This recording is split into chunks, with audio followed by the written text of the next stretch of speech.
सभी लोग chat box में अपना डेट ऑफ बर्थ लिख दें और जो अदृश्य है वो दृश्य हो जाए।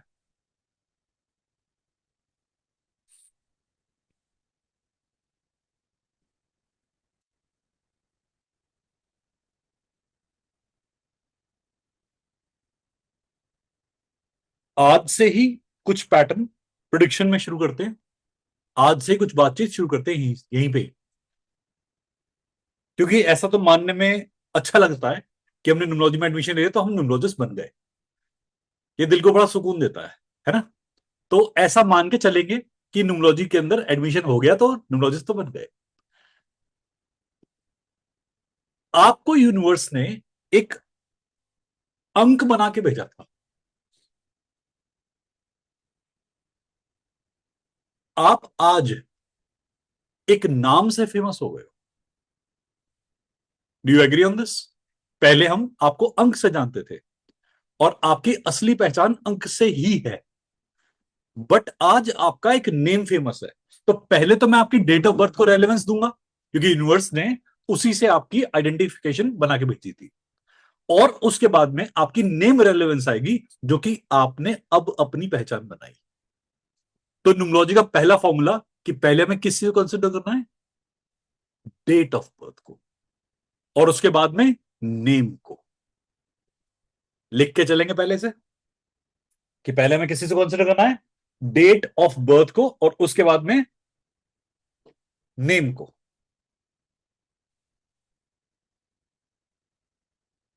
ज्यादा इंपॉर्टेंस डेट ऑफ बर्थ की। पहला थंब रूल, लिखते चलेंगे, नोट्स बनाते चलेंगे, और चेहरे पर स्माइल रखनी है। मुंह वैसा बनाना है जैसे अपनी न्यूमरोलॉजी की गत चाहते हो। सड़ा हुआ मुंह, सड़ी न्यूमरोलॉजी। अच्छा मुंह, अच्छी न्यूमरोलॉजी। Very good. नंबर सड़ाने हैं, मुंह सड़ा लो। पुराने बैच वालों को वैसे सबको पता ही है मेरी हरकतें, तुम्हें मेरे लॉजिक पता ही है, तो मुंह ठीक रखना। नॉलेज में कमी नहीं होगी। नए वाले जितने पहली बार ज्वाइन कर रहे हैं, वेलकम टू दिस वर्ल्ड। अभी थोड़ी देर में समझ में आ जाए क्या होने वाला है तुम्हारे साथ में। तो हमारे यूनिवर्स ने हमें एक डेट के रूप में पहचान दी। एस्ट्रोलॉजी के अंदर भी हम डेट ही कंसिडर करते हैं पहले, टाइम और डेट। न्यूमरोलॉजी के अंदर मैं आपको टाइम भी कंसिडर करना सिखाऊंगा। इवन टाइम ही नहीं, तिथि। तिथि जो कि बहुत इंपॉर्टेंट होती है। डेट क्या होती है? सन कैलेंडर से। तिथि होती है मून कैलेंडर से। लिख लेंगे इस बात को, कई लोगों को शायद नहीं पता होगा। हम डेट को ही तिथि बोल देते हैं, पर तिथि होती है चंद्र सिद्धांत से। जो डेट होती है वो होती है सूर्य सिद्धांत से, सौर सिद्धांत से।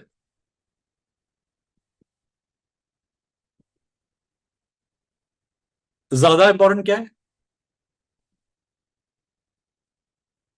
दोनों है। इसमें से कोई ज्यादा कम नहीं होता। दोनों की रेलेवेंस होती है। एस्ट्रोलॉजी में कौन कौन है मेरे पास में वहां पे, या एस्ट्रोलॉजी किस किस को आती है? ओके। एस्ट्रोलॉजी में जैसे हमारे पास में लग्न चार्ट होता है, उसके बाद में सन चार्ट होता है, फिर मून चार्ट होता है, ऐसे ही यहां पर भी सभी इंपॉर्टेंट होते हैं। शायद आपने न्यूमरोलॉजी में सब बातें ना सुनी हो कि टाइम को भी कोई कंसिडर करता है, तिथि को कोई कंसिडर करता है, तो हाँ, न्यूमरोलॉजी के अंदर सब कंसिडर होते हैं। अब एक कंफ्यूजन और आता है कि मैं अपनी कौन सी डेट ऑफ बर्थ या नेम ऑफ बर्थ कंसिडर करूं। मेरे तो मल्टीपल नेम है, मल्टीपल डेट ऑफ बर्थ है। तो आज पहले सेशन में ही कंफ्यूजन रिजॉल्व कर देते हैं। जो करंट में यूज हो रहा है उसकी इंपॉर्टेंस है। जो अभी यूज कर रहे हो, जो किताबों में बंद है, वो नहीं, जो करंट में यूज हो रहा है, या ज्यादा जिसे यूज कर रहे हो। दिमाग कब काम का होता है? जब ज्यादा यूज हो। तो जो बंद रहे वो किसी काम का नहीं होता। दिमाग हो जाए, नाम हो या डेट ऑफ बर्थ हो, जो किताबों में कैद है, पोर्टलियों में कैद है, उसका कोई यूज नहीं होता। अब इसका एक और आंसर देता हूं। एस्ट्रोलॉजी में एक कंसेप्ट होती है, आपने सुना होगा, प्रश्न कुंडली। प्रश्न कुंडली सुनिए। प्रश्न कुंडली क्या होती है कि मान लीजिए आपका डेट ऑफ बर्थ नहीं है, टाइम ऑफ बर्थ नहीं है, प्लेस ऑफ बर्थ पता नहीं। प्लेस ऑफ बर्थ हो भी सकता है, पता हो, बट डेट टाइम नहीं पता। अब मैं आपके बारे में इंफॉर्मेशन कहां से निकालूं? मैं आपका जन्म कैसे मानूं? तो आपका जन्म ना मान के मैं प्रश्न का जन्म मान लूंगा कि जब आपने मुझे प्रश्न दिया तो उस प्रश्न का जन्म कब हुआ। तो डेट ऑफ बर्थ किसकी? क्वेश्चन की। टाइम ऑफ बर्थ किसका? क्वेश्चन का। और प्लेस ऑफ बर्थ किसका? जहां मैं बैठा हूं, क्योंकि आंसर कहां से आएगा? मेरी तरफ से। तो इसे एस्ट्रोलॉजी में कहते हैं प्रश्न कुंडली, मतलब जो अब की बात करे।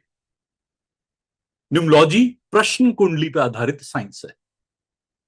मतलब नाम कौन सा? जो अब चल रहा है, जिसको यूज कर रहे हो। डेट ऑफ बर्थ कौन सी? अब जो यूज हो रही है। सेम टैरो भी काम करता है इसी पे। टैरो में क्या करते हो? कार्ड ओपन करते हो। अब कार्ड कब का आंसर निकाल रहा है? पास्ट का या प्रेजेंट का? प्रेजेंट का, अब का। तो जो टैरो है, जो न्यूमलॉजी है, वो अब पे काम करती है, तो इसलिए ज्यादा रेलेवेंस किसकी होती है? अब की, जो अब चल रहा है, जिसे आप यूज कर रहे हो। ये ध्यान से लिख लेना। जैसे आप में से कई सारी हमारे पास महिलाएं बैठी हैं, आपका शादी के बाद नाम चेंज हो गया होगा, सरनेम चेंज हो गया होगा। एग्री? अब आपको मैं अगर एनालाइज करना चाहूं, तो क्या मैं आपके पूर्व नाम से कैलकुलेशन करूंगा सारी? No, not at all. अब उस नाम की क्या रेलेवेंस नहीं होगी? होगी। कब? जब मैं आपकी आध्यात्मिक जर्नी देखूंगा या जिंदगी का नेट सम टोटल निकालूंगा। यदि आप मेरे पास प्रश्न पूछने हो कि बच्चा कब होगा, पढ़ाई कब होगी, आगे क्या करना है, पैसे कहां आएंगे, तो ये सारे क्वेश्चन कैसे हैं? करंट के क्वेश्चन है। बट आप मेरे पास आओगे कि मेरी आध्यात्मिक जर्नी क्या है, मेरे जीवन का कारण क्या है, तो अब मुझे आपके स्टार्टिंग के डेट को, स्टार्टिंग के नेम को, अब के नेम को, अब की डेट को, हर किसी को कंसिडर करना होगा। Am I clear to you all? मेरी बात इतनी समझ में आ गई कि अगर प्रश्न जटिल है, बड़ा प्रश्न है, तो बड़ी डिटेल। करंट का प्रश्न है तो करंट डिटेल्स लिख लो, मजा आएगा। मैं कोशिश करूंगा कि जितना सिंपल कर सकूं उतना सिंपल करूं, क्योंकि ऑलरेडी न्यूमरोलॉजिस्ट ने, जो यूट्यूब पे बैठे हुए कई सारों ने बहुत कचरा कर रखा है। कोई किसी सिद्धांत को कह रहा है, कोई कुछ कह रहा है, कोई कुछ कह रहा है। अभी कंफ्यूजन सारा रिजॉल्व होगा। और न्यूमरोलॉजी एस्ट्रोलॉजी से ज्यादा सिंपल है। किसी किसी के मन में आता है कि पंगा तो वहां ले लिया, पहले आपसे एस्ट्रोलॉजी का कोर्स ज्वाइन कर लिया, उधर पामिस्ट्री भी कर लिया, इधर न्यूमरोलॉजी भी कर लिया, उधर टैरो भी कर लिया, सारे कोर्स ज्वाइन कर रखे हैं। सबसे आसान कौन सा? तो numerology. Level 1 numerology, level 2 tarot, level 3 palmistry, level 4 astrology. इस तरीके से पढ़ना चाहिए। Astrology is the most complex one, क्योंकि उसके अंदर मल्टीपल चीजें पढ़नी पड़ती हैं। एंडलेस स्टडी है। न्यूमरोलॉजी में 9 नंबर हैं, अगर ये खेल समझ गए तो सब समझ जाओगे। एस्ट्रोलॉजी में 12 भाव, 9 ग्रह, तो 12 × 9 का कॉम्बिनेशन तो ये बैठ गया। फिर 27 नक्षत्र × 27 करो, फिर हर नक्षत्र का एक और पद। मजा आ गया, इतने में ही सुनने में मजा आ गया कि 12 × 9 × 108। तो ये कॉम्बिनेशन पढ़ने पड़ते हैं। यहां पर क्या है? कॉम्बिनेशन कितने हैं हमारे पास? 1 से लेकर 9 तक। हद से 81 कॉम्बिनेशन हैं जो आपको समझने चाहिए। इसके बाद आप किसी की प्रोडिक्शन कर सकते हो, आप अपनी प्रोडिक्शन कर सकते हो। पर आगे जाने से पहले एक बात और बता दूं, वो लोग साफ सुथरे मूर्ख होते हैं जो ये मानते हैं कि न्यूमरोलॉजी या एस्ट्रोलॉजी रेमेडियल साइंसेस हैं। ये साइंस रेमेडी देने के लिए नहीं बनाई गई थी, ये साइंस थी अपना कर्म जानने के लिए। तो अभी हमने आपकी डेट ऑफ बर्थ मांगी है, अभी मैं इससे कुछ इंफॉर्मेशन आपको तक पहुंचाऊंगा। स्टार्ट करते हैं। नंबर्स कैसे होते हैं, नंबर्स क्यों होते हैं। ओके, हमारे पास में नंबर कहां से कहां तक होते हैं? 0 से लेकर 9 तक। 0 को सबसे आखिर में डिस्कस करेंगे, क्योंकि इसकी तो बातचीत इतनी है, जितनी कम करूं उतनी कम पड़ेगी। 0 नंबर नहीं है, फिलॉसफी है, तो उसे आखिर में स्टडी करेंगे जब फिलॉसफी पढ़ाने का मन करेगा। पर 0 हर एक में आता है, कहीं आधा, कहीं पूरा। 0 कई जगह दिखेगा आपको, बताएंगे इसका क्या इंपॉर्टेंस है। और मैंने आपको रेकी, जिन्होंने मुझसे पढ़ा है, मैंने वहां भी सिखाया था आपको। 3 स्ट्रक्चर सिखाए थे रेकी के अंदर: ट्राइंगल, सर्कल, स्क्वायर। जो रेकी पढ़ चुके हैं उन्हें पता होगा इस बात के बारे में, जिन्होंने नहीं पढ़ा अभी हम समझाएंगे, अभी चलेंगे इसके ऊपर।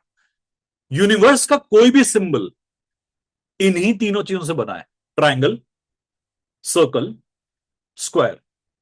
लिख लीजिएगा इसको साइड में कहीं पे। तो इनमें अंक कौन कौन से आते हैं? 0, 3, 4। हम्म। तो यूनिवर्स का कोई भी स्ट्रक्चर, कोई भी सिंबल किससे मिलकर बनता है? Triangle, circle, square. चाहे इन्हें आधा काट के, चाहे इन्हें बीच से काट के, चाहे इन्हें किसी भी एंगल पे काट के। स्ट्रेट लाइन जो होती है वो स्क्वायर में से डिड्यूस होती है। जो स्ट्रेट लाइन होती है 1 नंबर होता है। एक स्क्वायर के अंदर कितने वन होते हैं? एक स्क्वायर के अंदर कितने वन होते हैं? आंसर है 2। दो तो लेटे हुए हैं, वो वन कैसे कह सकते हो? हाँ, इसे कहते हैं लॉजिक।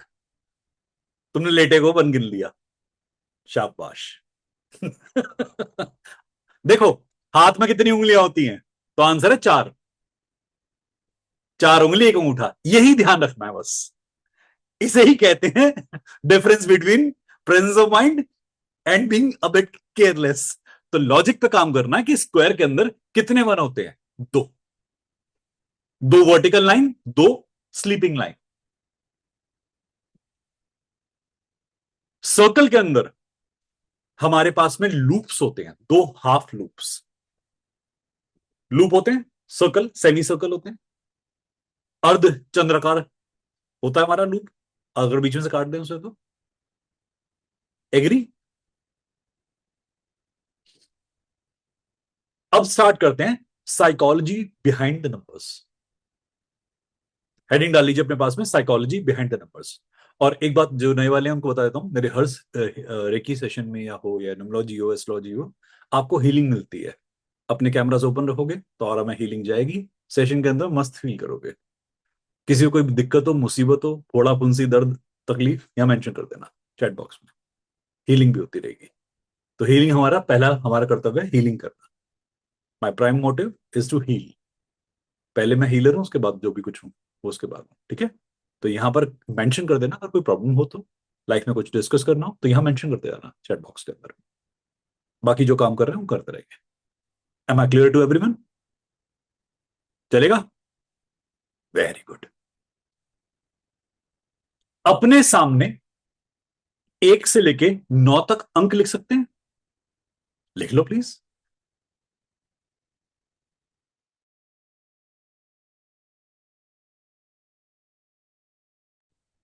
अपने सामने 1 से लेके 9 तक के अंक लिख लीजिए।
ये कोई दिक्कत तो नहीं है इसमें लिखने में?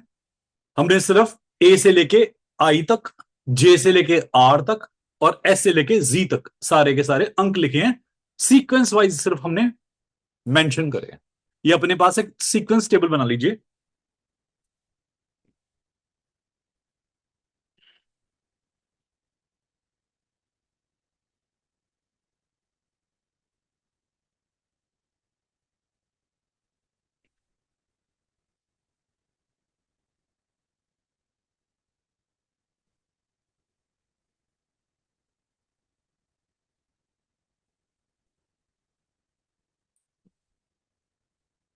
इसे कहते हैं पाइथागोरियन टेबल।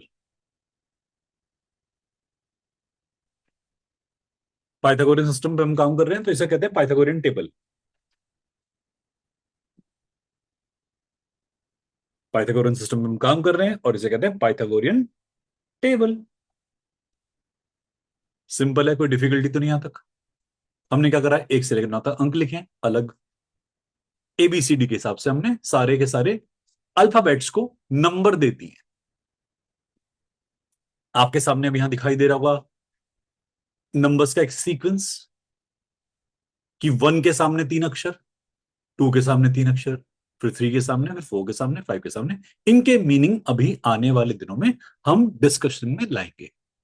प्रोडिक्शन कैसे करते हैं हम अभी चलेंगे इसके ऊपर। पहले हम चलते हैं साइकोलॉजी ऑफ नंबर्स पे। हमारा पहला काम है कि देखना समझना कि नंबर्स के बिहाइंड कोई कंसेप्ट भी होती है। क्या नंबर्स कोई बात कहना चाहते हैं? क्या यूनिवर्स ने हमारे नंबर्स देकर हमें कुछ प्रोडिक्शन भी देने का प्रयास करा? तो स्टार्टिंग करते हैं दो स्ट्रक्चर से। एक है वन, थोड़ा सा लहराता हुआ बन गया, सॉरी माफ करें,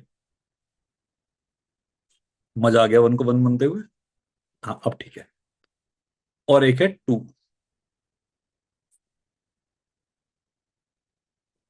और साथ में है हमारे पास थ्री। अब यहां 3 स्ट्रक्चर दिखाई दे रहे हैं मुझे अलग अलग टाइप के। पहला स्ट्रक्चर वर्टिकल बना दिया किसी ने। अगला स्ट्रक्चर उसमें अपर पार्ट वर्टिकल ना होकर कर्व बन गया, लोअर पार्ट वर्टिकल तो है बट हॉरिजॉन्टली वर्टिकल है। तीसरे नंबर में कुछ वर्टिकल है ही नहीं, तीसरे में दोनों कर्व हैं। जब आप बचपन में स्कूल जाते रहे होगे, नर्सरी क्लास, केजी क्लास,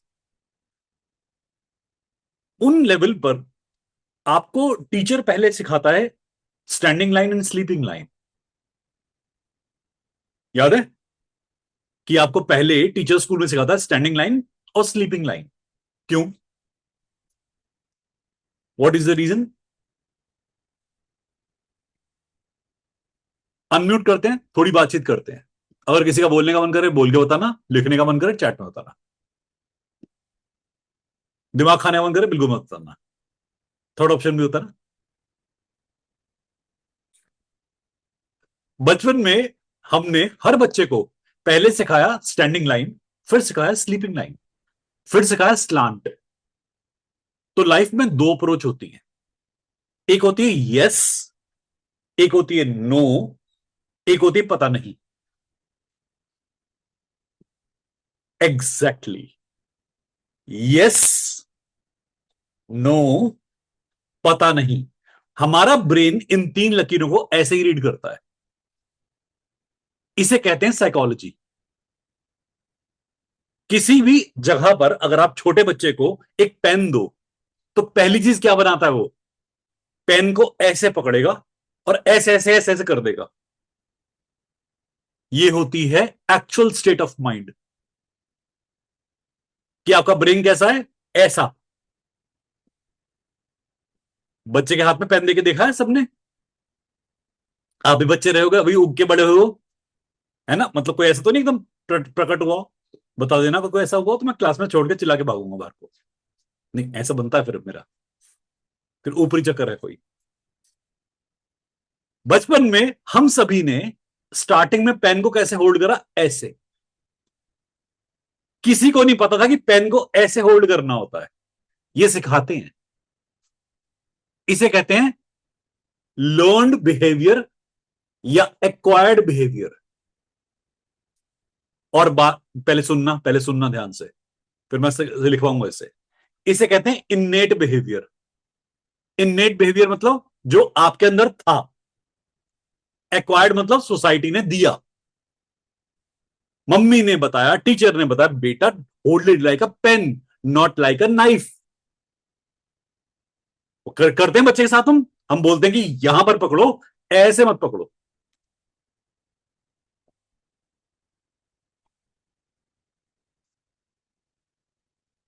लिख लो इसे, पहले वर्टिकल लाइन, एक हॉरिजॉन्टल लाइन, और एंगल वाला लाइन का मीनिंग लिख लो जो मैंने बताया आपको अभी। पहले लिख लो फिर आगे चलो।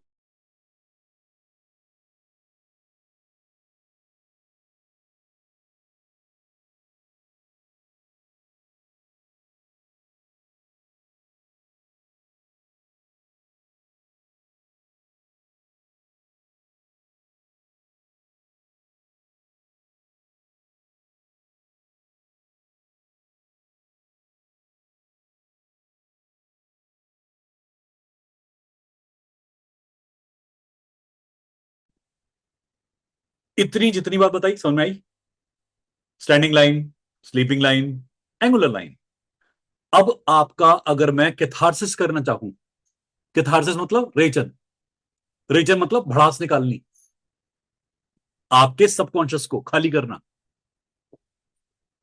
कचरा निकालना, इसे रेचन कहते हैं।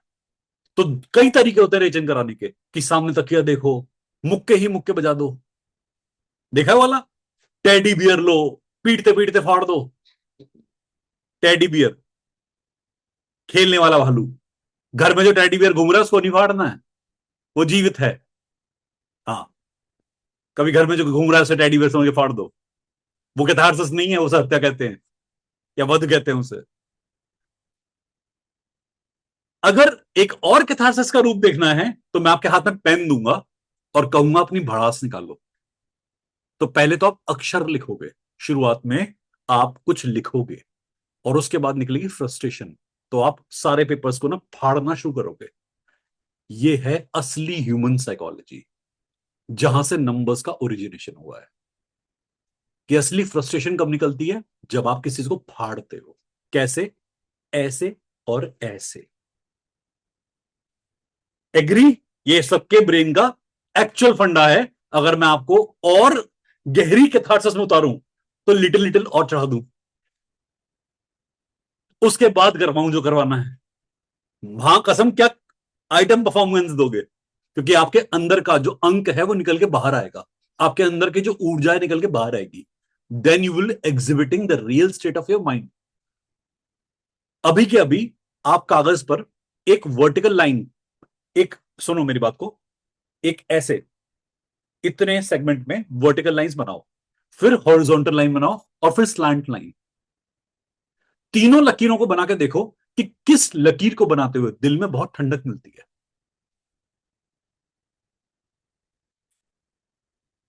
आप में से किसी ने साइकोलॉजी पढ़ी कभी? Anyone with psychology? Okay, moksha तुमने पढ़ी है साइकोलॉजी? ठीक है, गुड। एक रो में वर्टिकल लाइन बनाओ, एक रो में हॉरिजॉन्टल लाइन, और एक रो के अंदर एंगुलर लाइन, एंगल।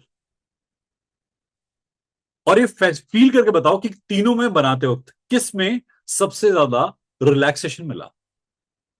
और अभी अभी ऑप्शन ओवर नहीं हुए, अभी ऑप्शन ओवर नहीं है, एक आखिरी ऑप्शन है। अब एक सीधी लकीर तक ऐसे ऐसे ऐसे ऐसे ऐसे कर्व बनाते जाओ। अब इन चारों में डिस्टिंग्विश करो, सबसे ज्यादा रिलैक्स कहां पे माइंड फील कर रहा है? मैक्सिमम लोग बोलोगे कर्व बनाने में।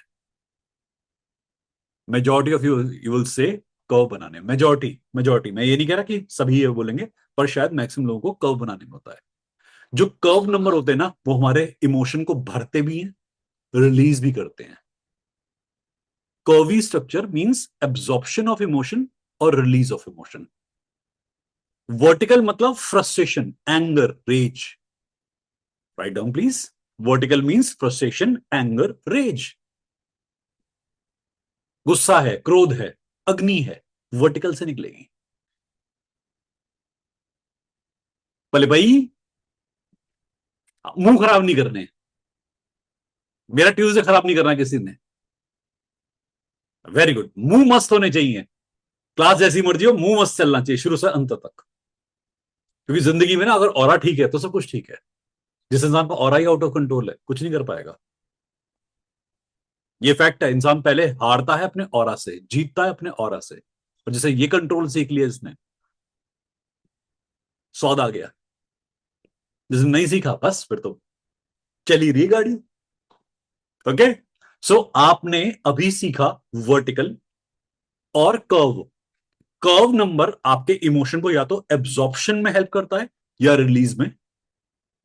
वर्टिकल नंबर आपके फ्रस्ट्रेशन, आपका रेज, आपका एंगर, इसको एब्जॉर्ब या रिलीज करने में या उसे शो करने में हेल्प करता है। अब आप वर्टिकल नंबर बनाओगे तो फॉर श्योर आपको पता लग जाएगा क्या कर रहे हो। कर्व बनाओगे तो पता लग जाएगा। अब कोई हॉरिजॉन्टल लकीर बना रहा है, कई बार उसका इमोशन जो है बहुत डोरमेंट स्टेज में चला जाता है। कई बार वो हाईली सप्रेसिव स्टेट चलाता है इमोशन, लेयर पे लेयर बन जाती है, तो ये आराम देता है।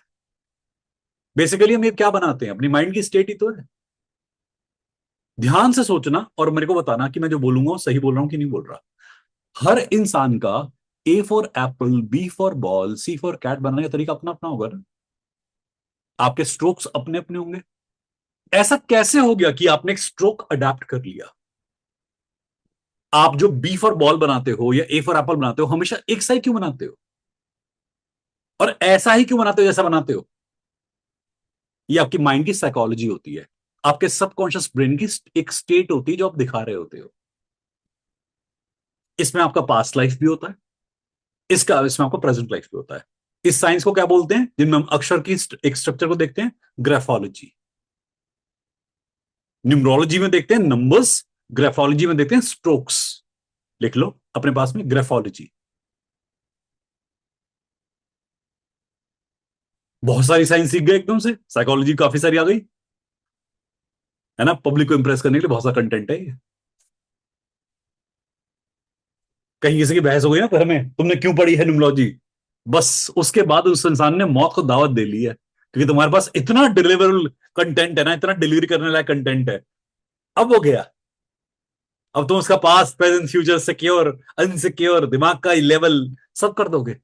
अगला बंदा कहेगा मैंने किस मनहूस घड़ी में इससे बात करी थी कि मैं तुमने न्यूमरोलॉजी में क्यों एडमिशन ले लिया। ये होता है कई बार कि when you study all these things you understand the psychology of a person.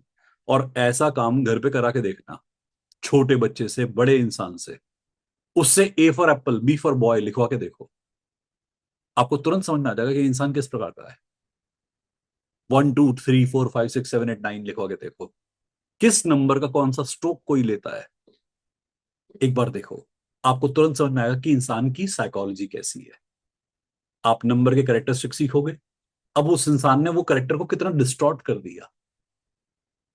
मान लो हम लिखते हैं टू, ऐसे कर्वी लिखते हैं टू को, ऊपर से कर्व होता है, नीचे हॉरिजॉन्टली स्ट्रेट होता है। बट कई लोगों का टू ऐसा नहीं होता, ऊपर से कर्व, नीचे से ऐसे, नीचे और स्लैंट कर दिया। उसने बेस को डिस्टॉर्ट कर दिया। रूट चक्र में डिस्टर्बेंस। आप मुझे नंबर 2 लिख के दिखाओगे, मैं आपका रूट चक्र जान लूंगा। आप मुझे नंबर 1 बताओगे, मैं चक्र का अलाइनमेंट समझ लूंगा, थर्ड आई की पावर समझ लूंगा। आप नंबर 3 बताओगे, मैं आपका इमोशनल साइड, आपका गेन करने का साइड, कलेक्टिंग साइड समझ लूंगा कि कितनी नॉलेज गेन कर पाओगे। कोई नंबर कैसे लिखता है, इससे हम उसकी साइकोलॉजी को अंडरस्टैंड कर लेते हैं। जब कोई इंसान का हम साइको एनालिटिकल ट्रीटमेंट करते हैं तो हम उससे सब कुछ इंफॉर्मेशन लेते हैं। अब एक काम करते हैं, ग्रुप के अंदर मुझे फोटो खींच के भेजोगे, ए से लेके जहां तक मर्जी लिखना हो, A to Z लिखने का मन करे A to Z लिख के भेज दो, या A to B लिखने का मन करे A to B लिख दो, पर 1 to 9 लिख के भेजना कि आपका 1 कैसा है, आपका 2 कैसा है। ठीक है, कागज पर पहले लिख दो, जहां तक मर्जी ABCD का मन करे तो A to Z सारा लिख दो, लिख कर भेजो। आपके स्ट्रोक जानने हैं मुझे। प्रिया ग्रुप ऑफ रख दो बेटा, मैं जरा इनके ग्रुप के स्ट्रोक्स देखता हूं कैसे हैं। कर दिया सर। Thank you.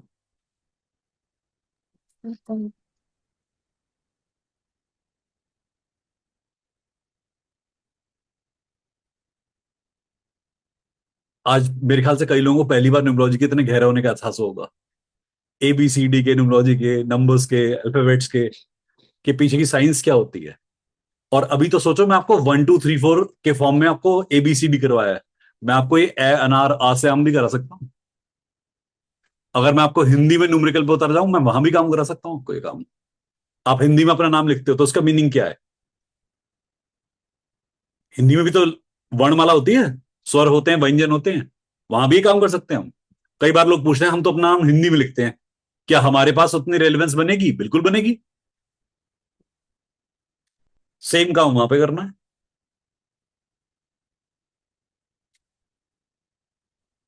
बात समझ में आ रही है जो मैं बोल रहा हूं? आप में से कौन कौन बंगाली जानता है? लिखनी, लिखनी, लिखनी जानते हो? बंगाली के अंदर गिनती आती है, वहां भी हमारे एक वर्णमाला होती है बंगाली की भी, सेम काम वहां पर। उड़िया, कन्नड़, मलयालम, बंगाली, तमिल, तेलुगु, कोई सी लैंग्वेज आप जानते हो, 1 से लेके 9 तक आप उसे भी ऐसे ही क्रिएट कर सकते हो, same manner. French, Latin, Spanish, Italian, Japanese, Mandarin, Cantonese, कोई सी लैंग्वेज।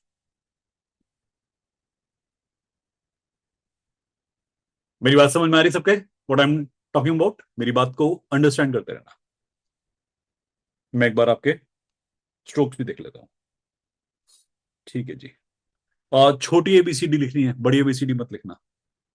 सॉरी, मैंने बताया। बड़ी भी लिख दी, कोई बात नहीं, कोई दिक्कत वाली बात नहीं है।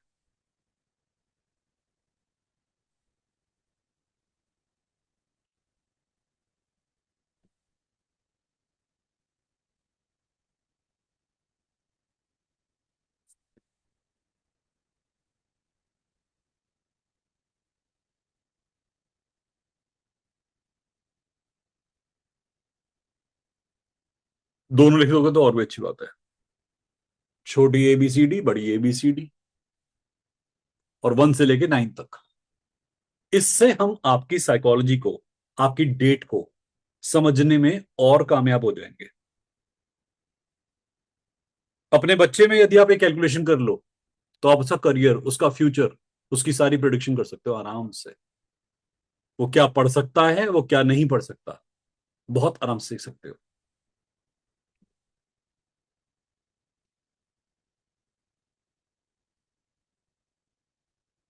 प्रिया, ये वर्क एंड डिस्कशन डाल दे।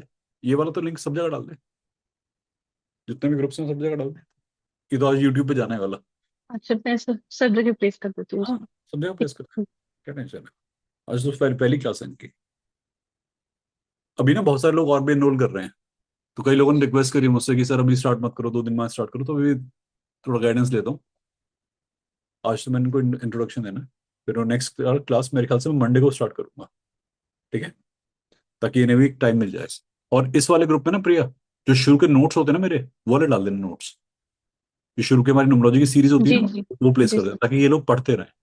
बस 2 मिनट में लिंक पेस्ट करके फिर मैं नोट हाँ शेयर कर हाँ हाँ देती हाँ बच्चा। बड़े बढ़िया स्ट्रोक्स हैं भाई।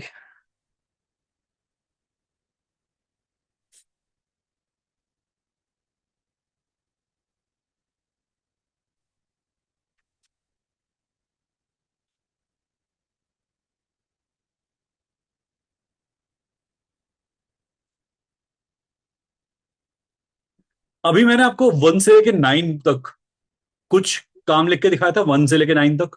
1 stand for AJS, 2 stand for BKT, then CLU। वो लिख के दिखाना एक बार मुझे। सेम सीरीज जो मैंने बोला था, मतलब ए से लेके स्टार्टिंग कर दो, 9 तक जाओ, फिर अगला अक्षर जो आएगा उससे आगे बढ़ो। जरा करके दिखाना वो। ओके जी। ओके जी। हम्म।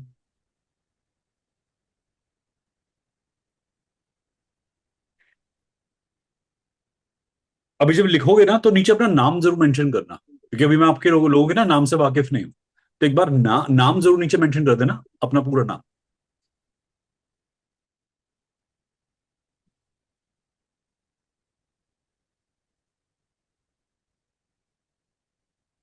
श्वेता, 1 से लेके 9 तक सफिशिएंट होता है बेटा।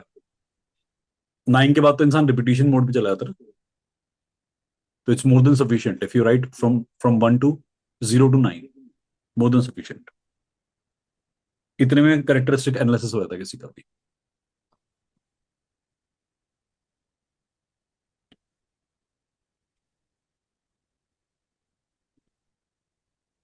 हम्म।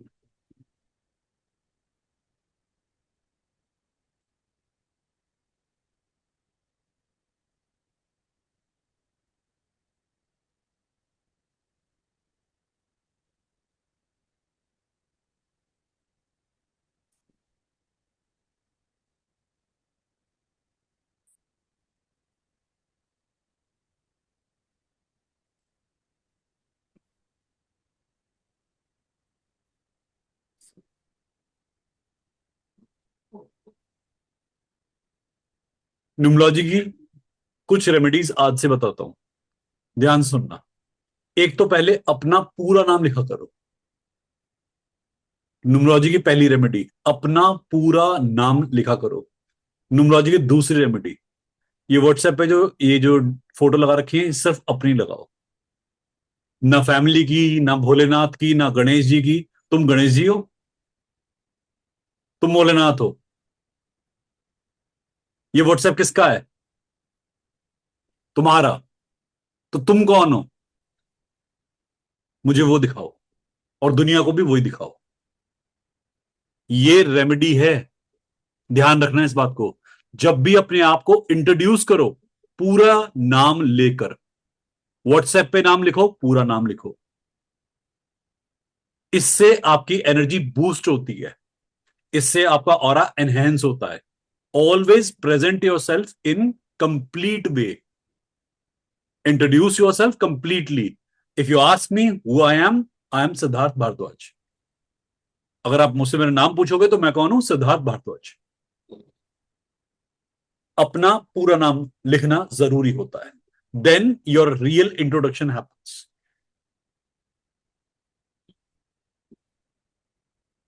ओके जी।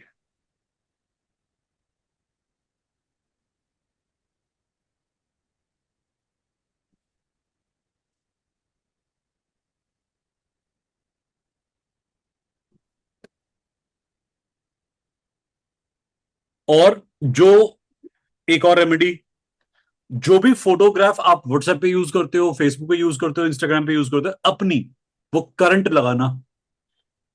वो तब की नहीं जब बहुत हुस्न थे, हुस्न वाले थे। अब जो भी ये बैठे हो ना, ये जो मेरे सामने हो, ये होनी चाहिए। ये तरीका होता है अपने राहु को डिफीट करने का। बताऊंगा अभी, सब चलेगा अभी। रेमेडीज शुरू हो गई आज से, तो रेमेडीज का इंपैक्ट भी अब आना शुरू होगा। अपने बारे में कभी छुपाना मत। अपने आप को इंट्रोड्यूस करिए, खुल के इंट्रोड्यूस कीजिए। आपके सिग्नेचर भी जो होने चाहिए उसमें आपका कंप्लीट नेम है तो बहुत बढ़िया है।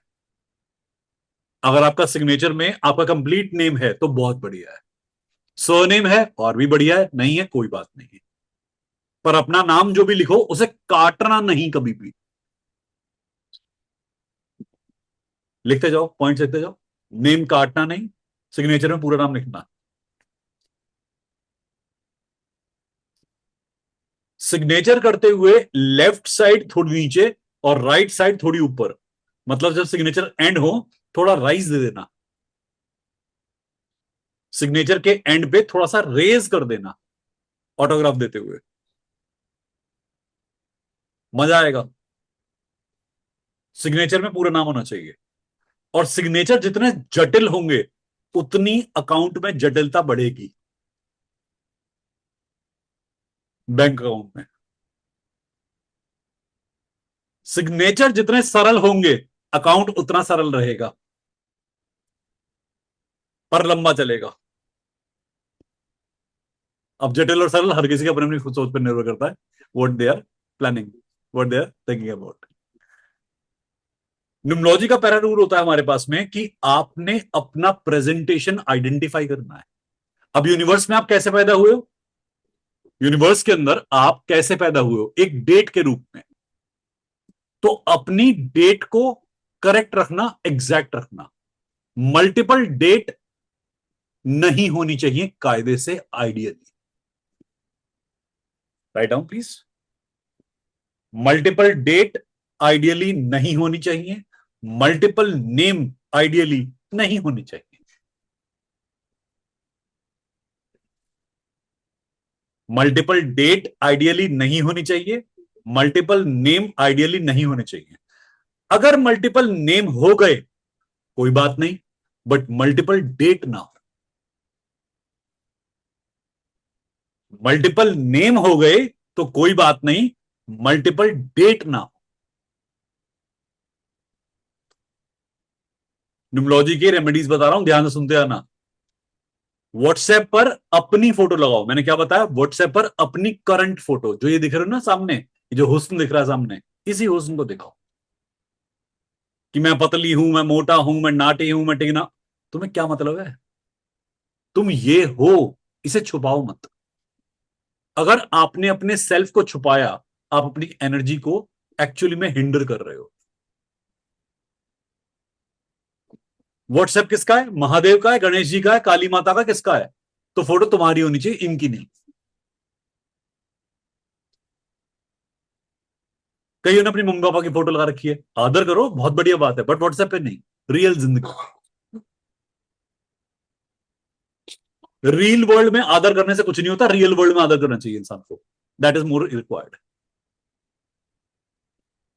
व्हाट्सएप पर अपना पूरा नाम मेंशन करना, या कहीं पर भी पूरा नाम मेंशन करना हमेशा। If you want to enhance your energy in any way possible, always mention your complete name. हर इंसान को अपना पूर्ण नाम पूर्ण कर्म के लिए लिखना चाहिए, कर्म की पूर्णता के लिए। सिग्नेचर करते हुए कभी भी सिग्नेचर कटने नहीं चाहिए, या घुमाकर वापस नहीं आना चाहिए सिग्नेचर में कुछ। कई लोग होते हैं सिग्नेचर में कुछ एक कर्व कर देते हैं, घुमाकर लाइन को वापस ले आते हैं। कभी भी सिग्नेचर में घूमना कुछ नहीं चाहिए।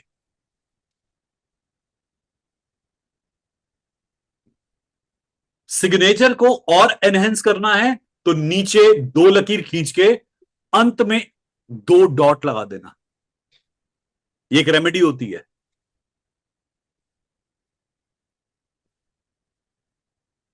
क्लियर?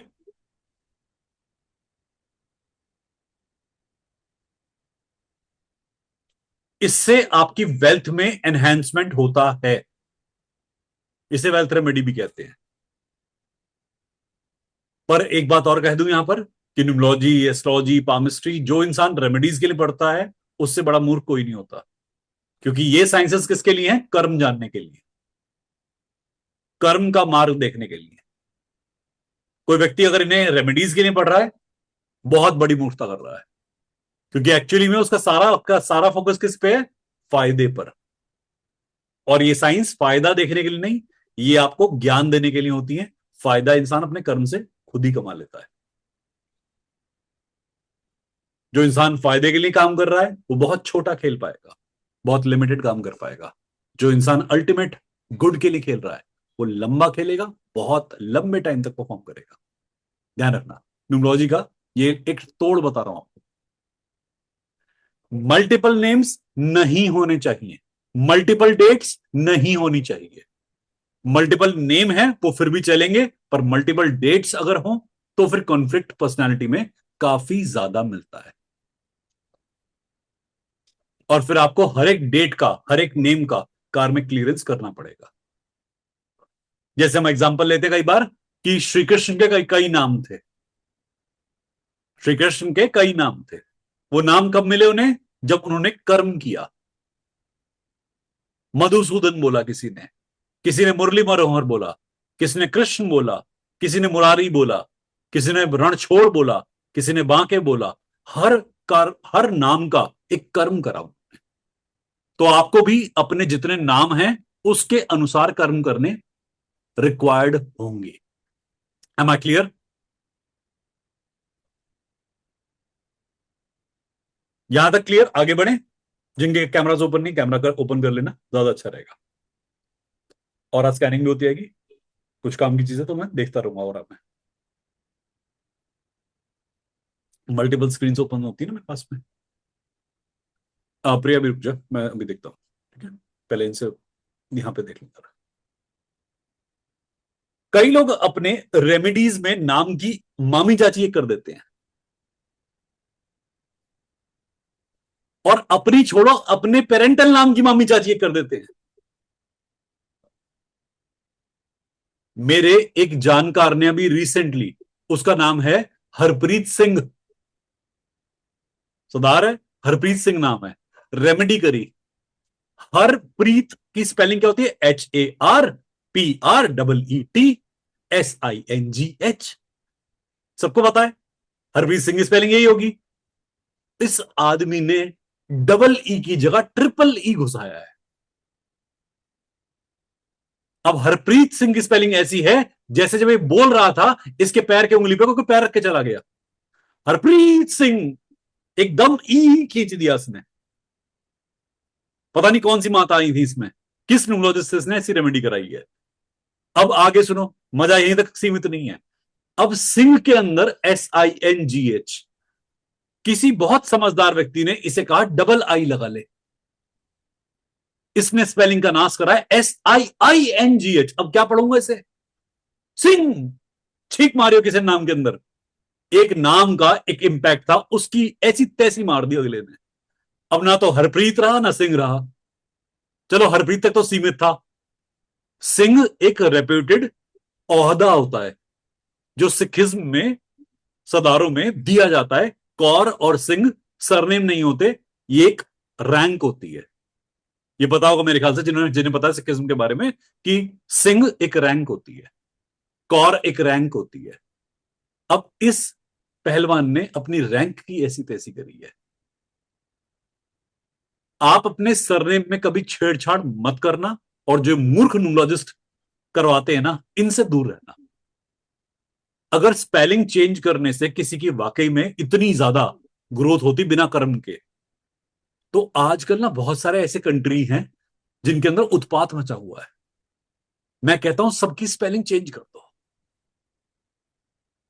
बिना कर्म के किसी की स्पेलिंग उसे बेनिफिट नहीं दे सकती। न्यूमोलॉजी में कई लोग सिर्फ इसीलिए आते हैं, नाम कौन सा ठीक रहेगा, हमारे नाम की स्पेलिंग क्या होनी चाहिए। जो अभी तक है वो चल पा रहा है, उसने कर्म को पूरा कर लिया। किसी के चक्कर में मत फंस जाना। मेरे पास कितने ही लोग आते हैं, पहले रेमेडी करते हैं, नाम ठीक करते हैं रेक्टिफाई करके, उसके बाद में वापस उसी नाम पे आते हैं जिस पे थे। कितने लोगों को बैकफायर करती है technique. No doubt temporary benefit देती है, पर ये परमानेंट बेनिफिट टेक्निक नहीं है। क्योंकि पहले आपके एक नाम की स्पेलिंग थी, उसका इंपैक्ट था। अब एक नाम की स्पेलिंग और हो गई, इसका भी इंपैक्ट और हो गया। आपने उसकी फ्रीक्वेंसी में मॉड्यूलेट कर दिया। न्यूमरोलॉजी में भी हम आने वाले दिनों में पढ़ेंगे इस चीज को, कि नेम चेंज कैसे होता है, नेम रेमेडीज कैसे कराई जाती है, कि नाम कैसे रखवाया जाता है, फिर नाम किस तरीके से उसकी फ्रीक्वेंसी सेट करी जाती है, ये भी हम बात करेंगे। कंपनी का नाम हो, इंसान का नाम हो, किस तरीके से होता है, बैलेंस फ्रीक्वेंसी कौन सी है, कौन कौन से अच्छे नाम होते हैं, किस किस फ्रीक्वेंसी के नाम हमारे लिए सही होते हैं, और कब नेम चेंज करना चाहिए। नेम चेंज एक बहुत बड़ी टेक्निक है, पर कब करना चाहिए, क्या ये हर किसी को सूट करता है, ये लोग क्वेश्चन कभी नहीं पूछते। ये किस किस को सूट नहीं करेगा, ये क्वेश्चन कभी नहीं पूछते। तो मैं आपको सजेस्ट कर रहा हूं कि नेम चेंज पे एकदम से मत कूदना जिंदगी में, नहीं तो इस मामले में तो बहुत ठगी चल रही है। बेटा सेलिब्रिटीज क्यों करते हैं? उस फिल्म के लिए, एक फिल्म के लिए अपना ऑरा चेंज करते हैं। एक प्रोजेक्ट होता है, तूने कभी नोटिस करा होगा ना, तो सेलिब्रिटीज क्या करते हैं, एक फिल्म आती है, उसके जो आपका जो स्क्रीन होती है उसमें जब नाम फ्लैश होता है, तब तक वो अपना नाम की स्पेलिंग रखवाते हैं, फिर बाद में अपनी ओरिजिनल नेम की स्पेलिंग पे आ जाते हैं। You might have observed. मैं तो इनके पड़ोस में बसा हूं। मेरे तो खुद के बिल्डिंग में रहते हैं चार, ये मतलब 4 फ्लोर के अंदर बसे पड़े हैं, मतलब साथ वाले विंग में तो पता नहीं कौन कौन सा सेलिब्रिटी बसा हुआ है। ये सब मैक्सिमम की स्पेलिंग मैं देखता हूँ ना, इनकी अजीब गरीब स्पेलिंग है। और पूछ के देख, क्या वाकई में परमानेंटली चेंज कराते हैं ये? नहीं। कई सारे सेलिब्रिटीज ने के अक्षर यूज किया था ना, वो तो याद ही होगा ना के अक्षर। एक था ना एक टीवी सीरियल कचौड़ी गंदगी की, मतलब जो भी था, हम तो उसे कहेंगे कचौड़ी गंदगी की, है ना, उससे इन्फेक्शन फैला था उस कचौड़ी से। तो जो भी था, कहीं तक भी था, हमें हमें उस पर नहीं जाना। हमें बस के अक्षर से काम है। क्या उस इंसान ने के अक्षर को कंटिन्यू किया बाद में? नहीं, ड्रॉप करा, कुछ सालों के बाद में ड्रॉप कर दिया। ये सबको पता है। फिल्म मेकर्स ने भी के अक्षर अपनाया, फिर ड्रॉप कर दिया। क्यों? टेम्परेरी बेनिफिट है, उन्हें भी पता है। ये परमानेंट बेनिफिट नहीं है। लिख लीजिए, अपने पास में मेंशन कर लीजिए इस चीज को। हाँ बच्चा कुछ कह रही है प्रिया? टेक्स्ट पे कुछ का है? जी सर, एक बार चैट चेक कर लीजिए प्लीज। हाँ मेरे बच्चे ठीक है। मेरा जोन मत तोड़ा कर, मेरे जोन में जब मैं होता हूँ तो मुझे जाने दिया कर उस जोन में। मान लो तुम्हारा नाम है अनिकेत, मतलब फीमेल अनिकेत नहीं हो सकती, तुम्हारा नाम है कुछ भी, मतलब कुछ भी नहीं, तुम्हारा नाम है पिंकी, तुम्हारा नाम है टिंकी, तुम्हारा नाम है हरमिंदर सिंह कौर। हो नहीं सकता, हो नहीं सकता, मैंने बनाया है बेबी। सिंह और कौर एक साथ नहीं हो सकते, मुझे पता है। अब तुम्हारे घर पे नाम होगा, तुम्हारा नाम नथु। एक तो पहले बच्चों के नाम ऐसे नहीं रखने चाहिए जिसमें कि उनका मेंटल हैरेसमेंट हो। मुझे बताना है क्या सोच के नाम रखा होगा नथु, जिस नाम को बोलते हुए इंसान के मुंह में 250 ग्राम कुछ आ जाए, सैलेरिया अमाइलेज आ जाए और बाहर निकल जाए मुंह से। ऐसा नाम नहीं रखना चाहिए किसी का। बच्चे का कोई आपको पेट नेम रखना है तो उसके नाम से और पेट नेम से कुछ अच्छी फ्रीक्वेंसी क्रिएट होनी चाहिए। राइट दिस थिंग डाउन, लिखिए इस बात को, कि आपका जो पेट नेम होता है, जो आपका मेन नेम होता है, जिसे हम प्रोफेशनल नेम कहते हैं, दोनों से अच्छी फ्रीक्वेंसी क्रिएट होनी चाहिए, जो कि आपकी पर्सनैलिटी में एडिशन लाके दे।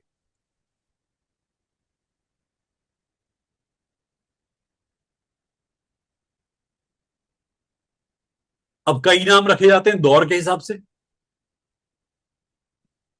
एक दौर था जब कुमार नाम बड़ा फेमस था, कुमार सरनेम। दिलीप कुमार का नाम सुना है सबने? यूसुफ खान था, सब जानते हैं उनका नाम यूसुफ खान था। संजीव कुमार का नाम हरिभाई था। अब वो दौर ऐसा था कि कुछ नाम फेमस होते थे कि आप ये नाम रख लो चलेगा बहुत, तो कई लोगों ने उस दौर में चलते हुए नाम रखे। कई बार कुछ एक पर्टिकुलर धर्म का नाम नहीं चल पाया क्योंकि वो टाइम धर्म के कुछ एजेंडाज हाई थे, तो लोगों ने अपने नाम ऐसे रखे कि वो उस धर्म को कोई ऑब्स्ट्रक्शन नहीं देना चाहिए। Am I clear, getting my point? तो इसीलिए आपको कुछ एक्टर, एक्ट्रेसेस, सेलिब्रिटीज, पॉलिटिशियन के नाम बदले हुए मिलेंगे आपको। कई एक्टर एक्ट्रेसेस में वो भी मिलेगा केस की जिसमें पहले का नाम था फिर दूसरे का नाम भी सेम था, तो उन्होंने नाम चेंज कर लिया।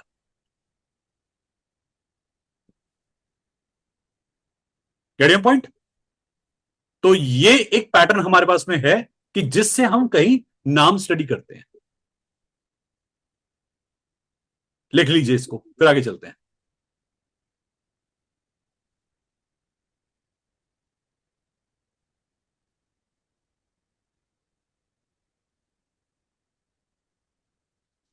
इतना मेंशन कीजिए, फिर आगे चलते हैं।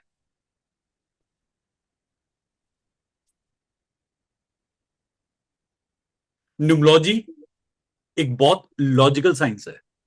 अभी हमने बात करी थी वर्टिकल नंबर की, हॉरिजॉन्टल नंबर की, एंगुलर नंबर की। वर्टिकल नंबर का मतलब क्या होता है? एनर्जी, एंगर, रेज, ये इसे इंपल्स में दिखाता है। जब कोई इंसान वर्टिकल नंबर बनाता है उसको बहुत ठंडक मिलती है, तो मतलब उसका रेज निकल रहा है उसमें से। मैंने अभी आपसे 3 अंक बना के देखे, एक वर्टिकल, एक हॉरिजॉन्टल, एक एंगुलर। जिन्होंने अभी ज्वाइन करा है, वर्टिकल 1 बनाइए, हॉरिजॉन्टल 1 बनाइए, लेटा 1, और एक एंगल पे 1 बनाइए। फील कीजिए कि इन तीनों को बनाते वक्त सबसे ज्यादा पीसफुल कहां फील कर रहे हैं। एक चौथी स्टेट भी होती है, कर्व बनाते हैं, कर्व, सर्कल्स बनाते हैं।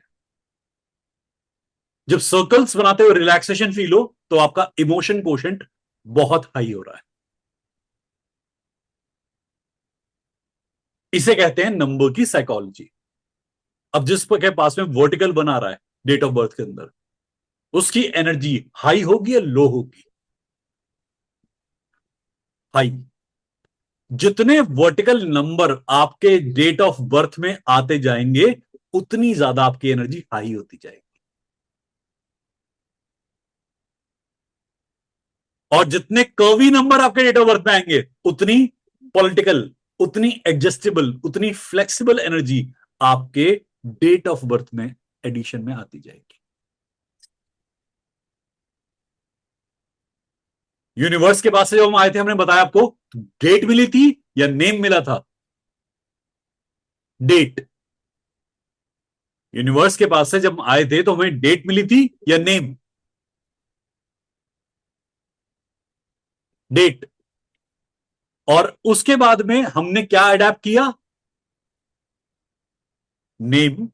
तो पहले न्यूमरोलॉजी में हमें किसे कंसिडर करना होता है? डेट ऑफ बर्थ को। उसके बाद में नेम ऑफ बर्थ को। पहले डेट ऑफ बर्थ को, फिर उसके बाद नेम ऑफ बर्थ को न्यूमरोलॉजी में। अगर डेट अवेलेबल ना हो तो फिर नेम की रेलेवेंस बढ़ जाती है। मान लीजिए किसी का डेट ऑफ बर्थ अवेलेबल है ही नहीं, तो नेम ऑफ बर्थ की रेलेवेंस बढ़ जाती है। मैरिज मेकिंग हम करके दिखाएंगे आपको, कॉम्बिनेशन बताएंगे किस तरीके से हम इसे मैरिज मेकिंग के लिए यूज करते हैं। किसी के साथ में जुड़ना कैसे है, किस नंबर का इंसान किस नंबर से जुड़ पाएगा। अच्छा, अभी फर्दर आगे जाने से पहले एक काम और करते हैं। आपके पास में आपका पूरा डेट ऑफ बर्थ होगा, अपने सामने लिख लीजिए। अभी चाहे आपका रियल हो या आपका बाद में मिला हुआ हो, कोई सा भी हो, सामने लिख लीजिए।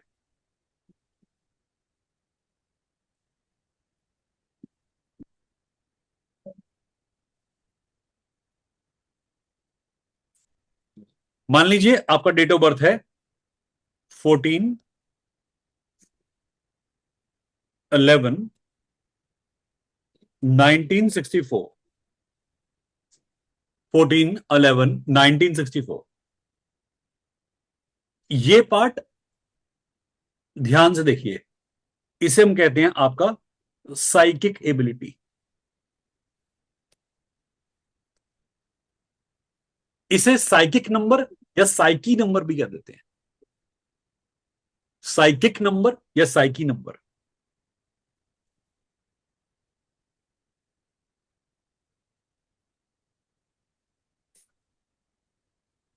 जिन्होंने पहले भी पढ़ी हुई न्यूमरोलॉजी, साइकी नंबर याद है क्या होता है? एक और नंबर भी होता है हमारे पास, कौन सा होता है पुराने वाले बताएंगे? लिख के ओपन ओपन चैट में लिख के। Very good, destiny number. Psyche क्या होती है अभी बताऊंगा, डेस्टिनी नंबर कैसे निकालते हैं वो बताता हूं। डेस्टिनी नंबर के लिए क्या करना है, अपना पूरा डेट ऑफ बर्थ का एडिशन कीजिए। साइकी नंबर के लिए केवल डेट को ऐड कीजिए। मैं लिख के दिखा रहा हूं आपको, आपके सामने डायग्राम में आपको लिख के दिखाता हूं, ध्यान से देखना। यहां पे हमने लिखा साइकिक नंबर या साइकी नंबर कहते हैं इसे। तो 1+4 दैट इज इक्वल टू 5, ये हुआ साइकी नंबर। और डेस्टिनी के लिए इन सबको ऐड कर देंगे। 1+4+1+1, एक ये तरीका होता है, +1+9+6+4। ये सारा निकल के जो आता है इसे कहते हैं आपका डेस्टिनी। डेस्टिनी के निकालने के और भी तरीके होते हैं, इससे रिफाइंड तरीका होता है। ये बहुत प्रिमिटिव मेथड है जो पहले लोग करते थे कि सारे डेट को एक साथ ऐड करते थे। अब हम ऐसे नहीं करते। मैं भी आपको सिखाऊंगा कि हम ऐसे डेट को ऐड नहीं करते।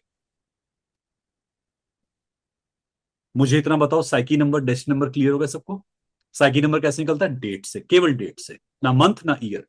डेस्टिनी नंबर कैसे निकलता है? टोटल डेट ऑफ बर्थ से, जिसमें तीनों इंक्लूड होते हैं।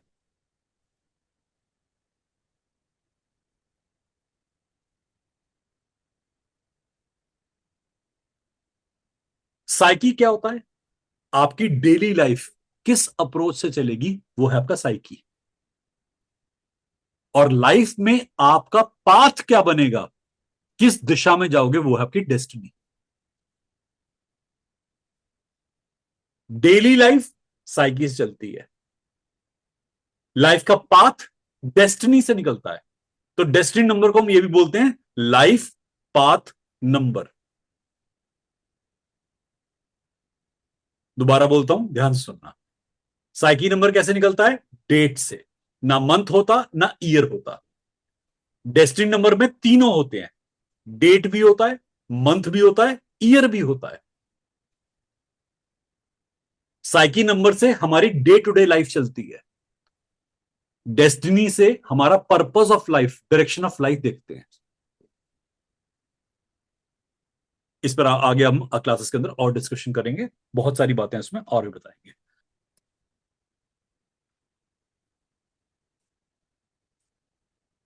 मान लीजिए आपका डेट ऑफ बर्थ है 14/11/1964।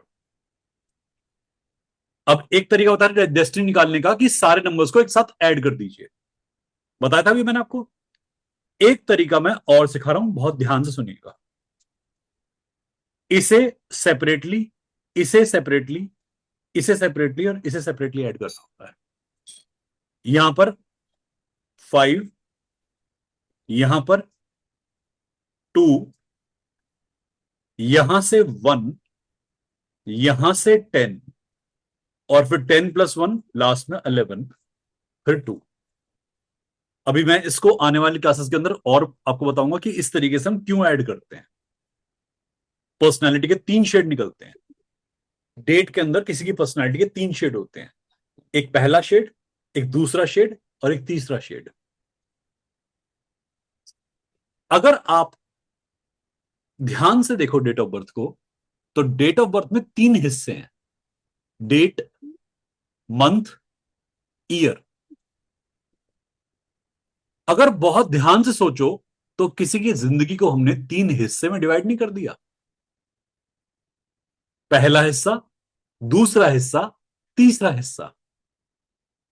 ये आपके पास में जिंदगी के बताए हुए लॉजिक होते हैं, मार्ग होते हैं कि आपको जिंदगी के किस पड़ाव में कैसा बिहेव करना चाहिए। अगर कोई इंसान अपने इस डेट ऑफ बर्थ को डिकोड कर ले तो उसे जीवन जीने की राह समझ में आ जाती है।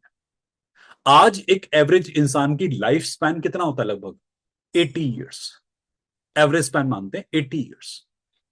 एस्ट्रोलॉजी में कितना कहा गया है? ऋषि पराशर ने कितना बोला? 120 साल। अभी 120 साल नहीं है। मे गॉड ब्लेस यू अगर 120 साल तक टिक जाते हो, बट 80 तक बहुत है। और कहीं तो 80 में बोर हो जाओगे, तुम्हारा मन करेगा 60 में निपट लो। 60 हो गया बहुत बड़ी बात है, 60 तक छू लिया बहुत है। अगर मान लीजिए आपकी एज 80 ईयर्स है और मैं इसे 3 स्पैन में डिवाइड करना चाहूं, तो कितने कितने ईयर्स आएंगे हर एक स्पैन में? 80 ईयर्स एक और नॉर्मल एवरेज इंसान की लाइफ है, तो मैं इसे 3 स्पैन में डिवाइड करना चाहूं, कितने कितने साल का एक स्पैन बनेगा? लगभग 28, 26, 27, 26, 27 साल का एक स्पैन। अगर हम ऑन एन एवरेज मान लें तो 25, 25, 25 ईयर्स के 3 स्पैन मान लेते हैं। तो आपके डेट ऑफ बर्थ में ना वो करेक्टर छुपा हुआ है कि आपको 25 साल तक किस करेक्टर से चलना चाहिए। शुरू के 25 साल, उसके बाद के 25 साल, उसके बाद के 25 साल। हालांकि हम समझते नहीं है, हम तो वैसे जीते हैं जैसे जिंदगी चल रही है। बट हमारी डेट में, हमारे एस्ट्रोलॉजिकल चार्ट में किस वक्त किस इंपैक्ट से आपको चलना चाहिए ये इंक्लूडेड होता है। कई लोगों ने प्रश्न करा था कि न्यूमरोलॉजी के अंदर क्या हम दशा अंतरदशा भी निकालते हैं? हाँ, बिल्कुल निकालते हैं। हमारे पास पेनेकल नंबर्स होते हैं। एस्ट्रोलॉजी में कहते हैं दशा अंतरदशा, प्रत्यंतर दशा, प्राण दशा, सूक्ष्म दशा। हमारे पास में होते हैं पेनेकल, 4 पेनेकल होते हैं। क्या करना चाहिए उसके लिए भी नंबर है, और क्या नहीं करना चाहिए दशा में उसके लिए भी नंबर है। पुराने वालों को याद है पिनाकल के साथ में क्या होते हैं हमारे पास? जरा इनसे पूछ लो पुराने वालों से। Challenge number sir. Very good, शाबाश, बहुत बढ़िया। एक होता है पिनाकल नंबर कि क्या करना है, और उसी पिनाकल में उसी दशा में क्या नहीं करना, चैलेंज नंबर, नेगेटिव प्रिडिक्शन के लिए। अब ये एस्ट्रोलॉजी में अवेलेबल नहीं है। एस्ट्रोलॉजी में बताना है कि दशा आई है ये कर लेना, कई बार क्या नहीं करना ये कहां से निकालने। न्यूमरोलॉजी के अंदर हम इसे चैलेंज नंबर के तरीके से निकालते हैं, और इसकी स्टडी कैसे होती है? साइकी और डेस्टिनी के हिसाब से। लॉशु ग्रिड पढ़ते हैं यहां पर हम। कई लोगों ने सुना होगा लॉशु ग्रिड होती है। लॉशु ग्रिड है क्या? फेंगशुई का एक प्रिंसिपल। अब बहुत बड़े बड़े महान विद्वानों ने बोला यूट्यूब के ऊपर, यूनिवर्सिटी ऑफ यूट्यूब कहती है कि, हाँ यूनिवर्सिटी ऑफ यूट्यूब है, पीएचडी करे बैठे होते हैं वहां पे बहुत सारे। University of Facebook, university of WhatsApp, university of YouTube आजकल बहुत एफिलिएटेड है। किसके द्वारा पता नहीं, बट है। वहां किसी विद्वान को मैंने सुन रहा था कि जो न्यूमरोलॉजी के रूल हैं वही लॉशु के रूल होते हैं। सरासर गलत। लॉशु अलग विद्या है, न्यूमलॉजी अलग विद्या है। इसे हम न्यूमलॉजी में पढ़ा देते हैं, बट ये बिल्कुल अलग साइंस है। ये साइंस है डायरेक्शन पे बेस्ड, एलिमेंट पे बेस्ड। इससे भी आप प्रिडिक्शन कर सकते हो, नो डाउट, बट ये न्यूमलॉजी के रूल्स पे नहीं चलती। तो आप में से कई लोगों का प्रश्न आया था कि सर क्या जब हम लॉशु पढ़ते हैं तो वहां न्यूमलॉजी के प्रिंसिपल अप्लाई होते हैं या अपने अलग प्रिंसिपल होते हैं लॉशु के? तो Lo Shu works on the principle of feng shui. Lo Shu grid किसके प्रिंसिपल पे काम करता है? फेंगशुई। लिख लीजिए अपने पास में। मैं आज आपको जो वो बातें बता रहा हूं जो कि न्यूमलॉजी के अंदर ना बहुत कंफ्लिक्ट क्रिएट करती हैं, बहुत कंफ्यूजन क्रिएट करती हैं, और बनाने वालों ने सब घास पेल रखी है। ना यकीन आए, यूट्यूब की यूनिवर्सिटी भरी पड़ी है, प्लीज पढ़ लेना, ग्रेजुएट करवा देगी तुम्हें बहुत मजेदार तरीके से। एक मेथड और बताता हूं नंबर्स तक रियली भी पहुंचने का। अगर मान लो किसी न्यूमरोलॉजिस्ट के अंडर नहीं काम करना, खुद समझना है कि नंबर क्या होते हैं, नंबर्स के साथ में मेडिटेशन करना स्टार्ट करें। ये मैंने पहले भी कई बार बोला है, अपने यूट्यूब पे भी बोला है, आपको फिर से बता रहा हूं। नंबर्स को व्हाइट अपने पेपर पे लिखकर, व्हाइट बोर्ड पर लिखकर अपने सामने रखें। कुछ सेकंड तक नंबर को देखें, फिर आंखें बंद करके गहरे ध्यान में उतरें। जितनी भी बातें मैं बता रहा हूं आपको, नो डाउट हमने भी काफी सारी चीजें पढ़ी हैं, बट मैक्सिमम जो मैं आपको बताऊंगा वो हमने अनुभव की है, नंबर से गाइडेंस ली है। एस्ट्रोलॉजी में मैं वही पढ़ाता हूं जो गाइडेंस लेके पढ़ाता हूं, यहां भी सेम काम होगा। और यही आपको भी करना आना चाहिए कि आप नंबर से कनेक्शन एस्टेब्लिश करो। मे बी मेरा नंबर का जो प्रोडिक्शन है वो आपका प्रोडिक्शन से अलग हो जाए, बट आपको जो मेडिटेशन से गाइडेंस आएगी वो बहुत अच्छी आएगी। और एक काम कर सकते हो, अपनी डेट ऑफ बर्थ के साथ मेडिटेशन कर सकते हो। डेट ऑफ बर्थ क्या? खाली डेट, मंथ नहीं, ईयर नहीं, डेट। व्हाइट पेपर पे रेड कलर के मार्कर से अपनी डेट ऑफ बर्थ लिखिए और मेडिटेशन की स्टेट में जाइए। आपको अपने कर्मों के हिसाब से गाइडेंस आनी शुरू होगी, एनर्जी आपको राह दिखाती है उसके बाद। और हम में से कई लोगों ने ऐसा काम करके देखा है। ये है न्यूमलॉजी का बेसिक प्रिंसिपल कि इस पे काम कैसे करा जाता है, न्यूमलॉजी कैसे वर्क करती है। नंबर्स बने ही क्यों? नंबर्स को बनाने की जरूरत क्या पड़ी? ये क्वेश्चन बड़ा मन में आता है कि दुनिया चल रही थी अच्छी खासी, तुमने नंबर क्यों बना दिए? कोई भी साइंस है, कोई भी अल्फाबेट है, हिंदी है, इंग्लिश है, कोई लैंग्वेज है, वो बेसिकली बनाई गई थी डिवाइन और वर्ल्डली को कनेक्ट करने के लिए। आप अपनी नंबर्स के अंदर एक फ्रीक्वेंसी को होल्ड करते हो। आपको मैंने बताया कि आप अपने डेट ऑफ बर्थ पे फोकस करो, डेट ऑफ बर्थ पे मेडिटेशन करो। क्यों? What is the relevance? Universe ने ये आपको फ्रीक्वेंसी दी है तो कुछ सोच के दी होगी ना, कि आप इसी दिन, इसी तारीख पे, इसी महीने में, इसी डेट को क्यों पैदा हुए और इसी कोऑर्डिनेट पे। न्यूमरोलॉजी के अंदर मैंने, जो आप प्रीवियस बैच वाले हैं, आपने पढ़ा होगा मुझसे कि मैंने आपको टाइम भी बताया है, टाइम की प्रिडिक्शन भी बताई है, तिथि की प्रिडिक्शन बताई है। क्या रेलेवेंस है? न्यूमरोलॉजिस्ट क्या करते हैं? केवल डेट की प्रिडिक्शन करते हैं। टाइम की प्रिडिक्शन क्यों नहीं कर रहे? प्लेस की प्रिडिक्शन क्यों नहीं कर रहे? वो भी हो सकती है, बिल्कुल हो सकती है। इससे हमें पता लगता है हमारी रेलेवेंस क्या है, why we are here, why exactly we have given birth in this area. हमें यहीं पे जन्म क्यों मिला? और हमारी कर्म भूमि कुछ और हो गई कई बार। आप में से कितने लोग हैं जो किसी और शहर में, किसी और कंट्री में परफॉर्म कर रहे हैं? क्यों? क्यों आए इस कंट्री में? और क्या ये कंट्री आपके लिए बेनिफिट है कि नहीं है? क्या इस कंट्री की रेलेवेंस आपके लिए है कि नहीं है? कभी टेस्ट ही नहीं किया। जितना होता क्या उतना करते गए, लगता यही बेनिफिट है, आगे हमने सोचा ही नहीं। तो हम न्यूमरोलॉजी के अंदर या एस्ट्रोलॉजी के अंदर ये सभी प्रश्नों को तो जान सकते हैं कि हम जिस नाम को लेके चल रहे हैं, जिस डेट को लेके चल रहे हैं, क्या ये नेम इस डेट के साथ जाता है? हम जहां रह रहे हैं, क्या ये प्लेस हमारे नेम के साथ जाता है? चांसेस ऑफ सक्सेस बढ़ा सकते हैं, चांसेस ऑफ प्रॉस्पेरिटी बढ़ा सकते हैं इन टूल्स का इस्तेमाल करके। कई लोग क्वेश्चन करते हैं कि why we read astrology and numerology. Prosperity gain करना आपका जन्मसिद्ध अधिकार है। ये टूल्स आपको मेंटली एक कंडीशन देते हैं कि आप और प्रॉस्परस कैसे हो सकते हैं। यहां मैं प्रॉस्पेरिटी की जब बात करता हूं ना, लोगों की समझ में सिर्फ एक चीज आता है, पैसा कमाना, बहुत सारा पैसा, है ना। बस यही कमी है सोच की। प्रॉस्पेरिटी में ना सब कुछ आता है, हेल्थ, वेल्थ, मेंटेलिटी, इमोशन, सब आता है। जब प्रॉस्पेरस होगे ना तो कंप्लीट एक ग्रोथ ग्रोथ होगी। लोगों की समझ में क्या आता है, सिर्फ पैसा, कि हम लोग यहां पर आ गए, इस कंट्री में आ गए, पैसा कमा लिया। Are you happy after that? मुंह देख लो कईयों का, कई कंट्री में बैठे हैं, ऐसा मुंह सड़ा के बैठे हैं, देख लो। अरे किस जहरीली कंट्री में बैठे, मैं तो ये सोचता हूँ कभी कभी। ऐसा मुंह तो घाना में भी नहीं होगा लोगों का। कंबोडिया, घाना, नामीबिया, इन जगहों पे कहते हैं काफी दिक्कत चल रही है। बड़ी बड़ी बढ़िया कंट्री में बैठे हैं और मुंह खराब कर रखा है, और खराब कर रखा है। कुछ तो डिफिकल्टी होगी ना, क्यों हमारा ऐसा बनकर चल रहा है। आपका बच्चा किसी फील्ड में गया या आप किसी फील्ड में गए, वो फील्ड आपके लिए रेलेवेंस है कि नहीं है? कब तक रेलेवेंट रहेगा, ये क्वेश्चन हमारे मन में आते हैं।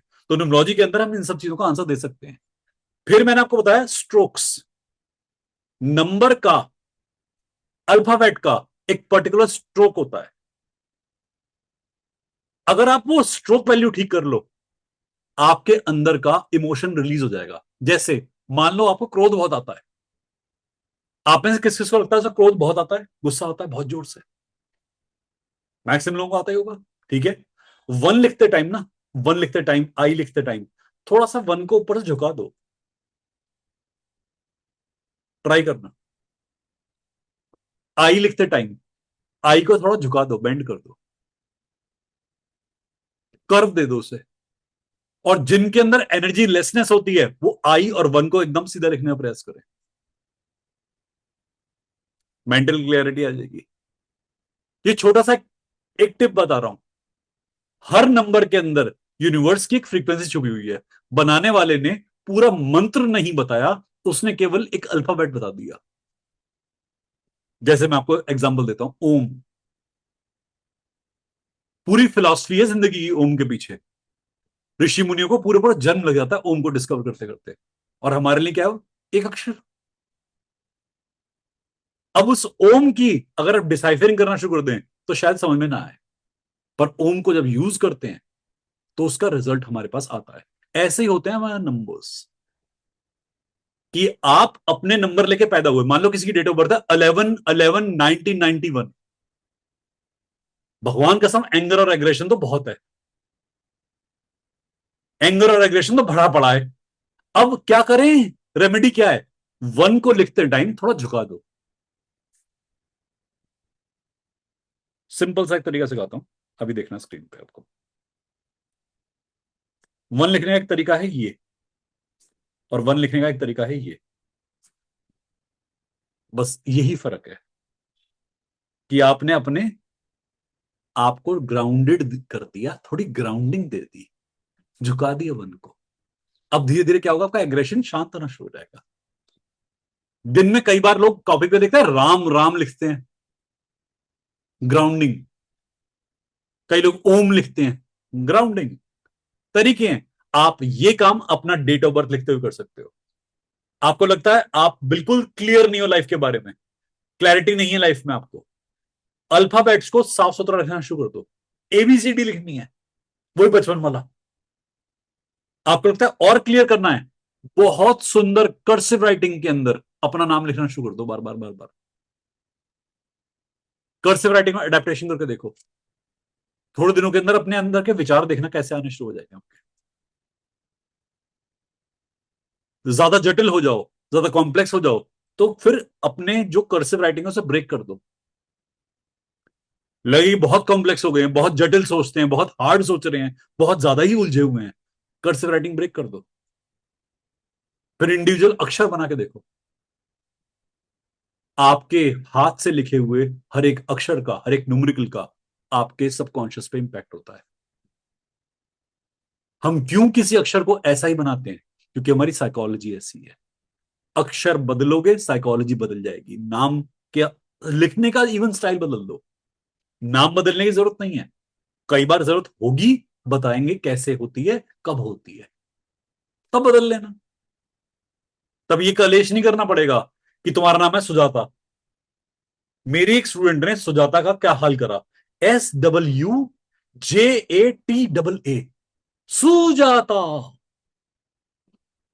अब ऐसा लग रहा है सूजा था, मैं THA लगा देती। और अब क्या सूजा था, और जो सूजा था उसे पहले नॉर्मल करे,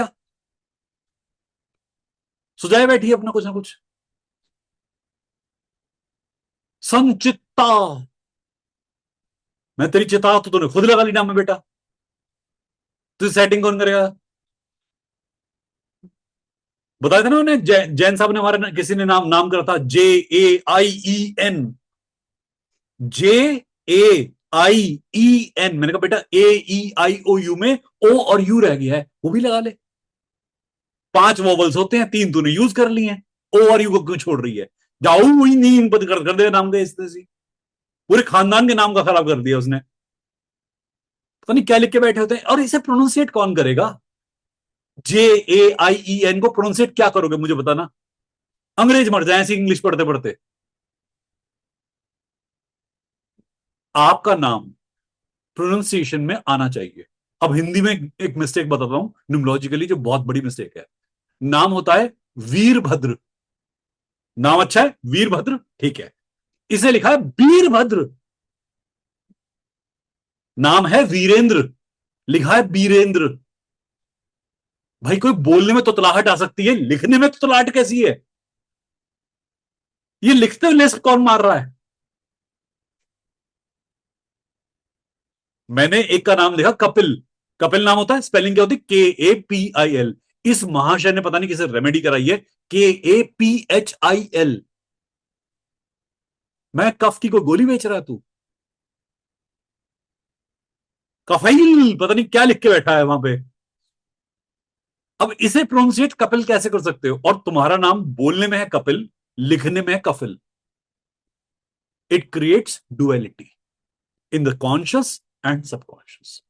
When you can't pronunciate your name, it will always give you some karmic impacts. ध्यान से लिख लीजिएगा इसको, कि अगर अपने नाम का उच्चारण ही नहीं कर सकते जो लिखने में आ रहा है, तो आपके ऊपर कार्मिक इंपैक्ट आता ही आता है। Because you are not living the name, you should live your name. अब यहीं बैठे बहुत सारे, अपने ही नाम देख लो। एक बार को ध्यान से अपने नाम की मामी चाची कर लो, कि जो तुम्हारा नाम है, क्या तुम वैसी जिंदगी जी रहे हो? मुझे बताना मत, मुझे बताना मत। मैं ऑरा स्कैनिंग कर सकता हूं, मेरे पास ये काम डेली होता है। मैं यही ऑरा स्कैन कर पा रहा हूं आराम से। मन में रखो, भाव ना लाके लेके आओ, बस मैं आंखों में रीड कर लूंगा। एक बार अपने नाम का संधि विच्छेद करके देखो, अपने नाम का मीनिंग जान के देखो, कि whatever your name is, are you living your name? Exactly, then why you are having this name? Surname क्या होता है? हमारी फैमिली जो काम करती है, हमारी फैमिली की रिस्पॉन्सिबिलिटी जो होता है। नेम क्या होता है? हमारे कर्म। सरनेम क्या है? फैमिली कर्म। मेरा नाम है सिद्धार्थ भारद्वाज। अब जो भारद्वाज ऋषि की लीनिएज थी, मुझे वही काम करने चाहिए। सप्तऋषियों में से एक ऋषि भारद्वाज थे। इतना तो पता होगा, इंडिया में पैदा कोई हुआ है तुम में से तो सारे हिंदुस्तानी लग रहे हो मुझे तो। कंट्री कोई सी हो, पैदा तो हिंदुस्तान में ही हुए ना। तो भारद्वाज ऋषि तो पता होने चाहिए थोड़े थोड़े बहुत तो। सप्तऋषि में से एक थे। नेट पे एक बार सर्च करोगे भारद्वाज ऋषि के कर्म क्या थे, क्या किया उन्होंने, नेट पे सर्च करोगे एक बार प्लीज मेरे लिए? प्लीज अपने अपने मोबाइल उठाएंगे, वेरी गुड, शाबाश। ऋषि भारद्वाज कौन थे, ये देख लेना नेट पे, यूनिवर्सिटी ऑफ गूगल से। फिर आगे मैं उसको लेके चलता हूं। न्यूमोलॉजी जड़ समझ गए ना, कभी जिंदगी में गलती नहीं करोगे। जैसे पढ़ते रहे हो ना, उसी में थोड़ा सा मॉडिफिकेशन करना है, बस थोड़ा सा, सही हो जाएगा सब कुछ। हम गलती ये करते हैं, हम सही से पढ़ते नहीं है बस।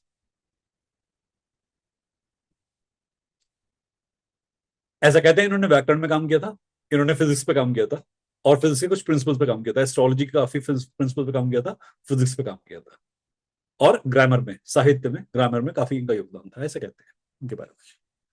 तो मेरा प्रोफेशन ठीक चल रहा है, प्रोफेशन वाइज तो सही चल रहा हूं। तो अब मुझे, अगर मैं ये कर्म करता हूं, तो क्या सप्तर्षियों की ऊर्जा मुझे सपोर्ट करेगी? बस ये होता है हमारे नाम का मतलब और हमारे सरनेम का मतलब। इसके साथ उल जलूल हरकतें नहीं करते हैं,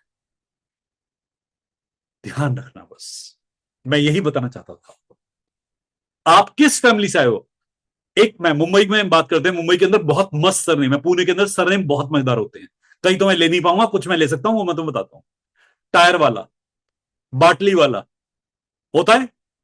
प्रोफेशन के बेस पे सरनेम होते हैं। आपको पता हो या ना पता हो, आपने सुना एक सरनेम बेदी, BEDI।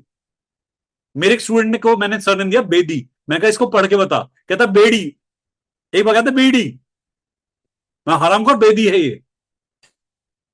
कहता बेदी क्या होता है? मैं कहा वेदी का एक अपभ्रंश है बेदी। वेदी मतलब जिसने एक वेद पढ़ा हो। वेद वर्ड था, वेद बोलते बोलते हो गया वेद। वेदी का मतलब जिसने एक वेद पढ़ा हो। उसका अगला क्या होता है? द्विवेदी, त्रिवेदी, चतुर्वेदी, पंचवेदी में चले जाना। हाँ, कभी बहते चले जाओ, रुकना भी होता है ना कभी, और बहते चले जाते हैं। आपके जो सरनेम में है वो आपका एक्चुअल पर्पस है लाइफ का, वो आपके पूर्वजों का एक्सेस है। मैंने भी एक सरनेम बताया, सिंह और कौर।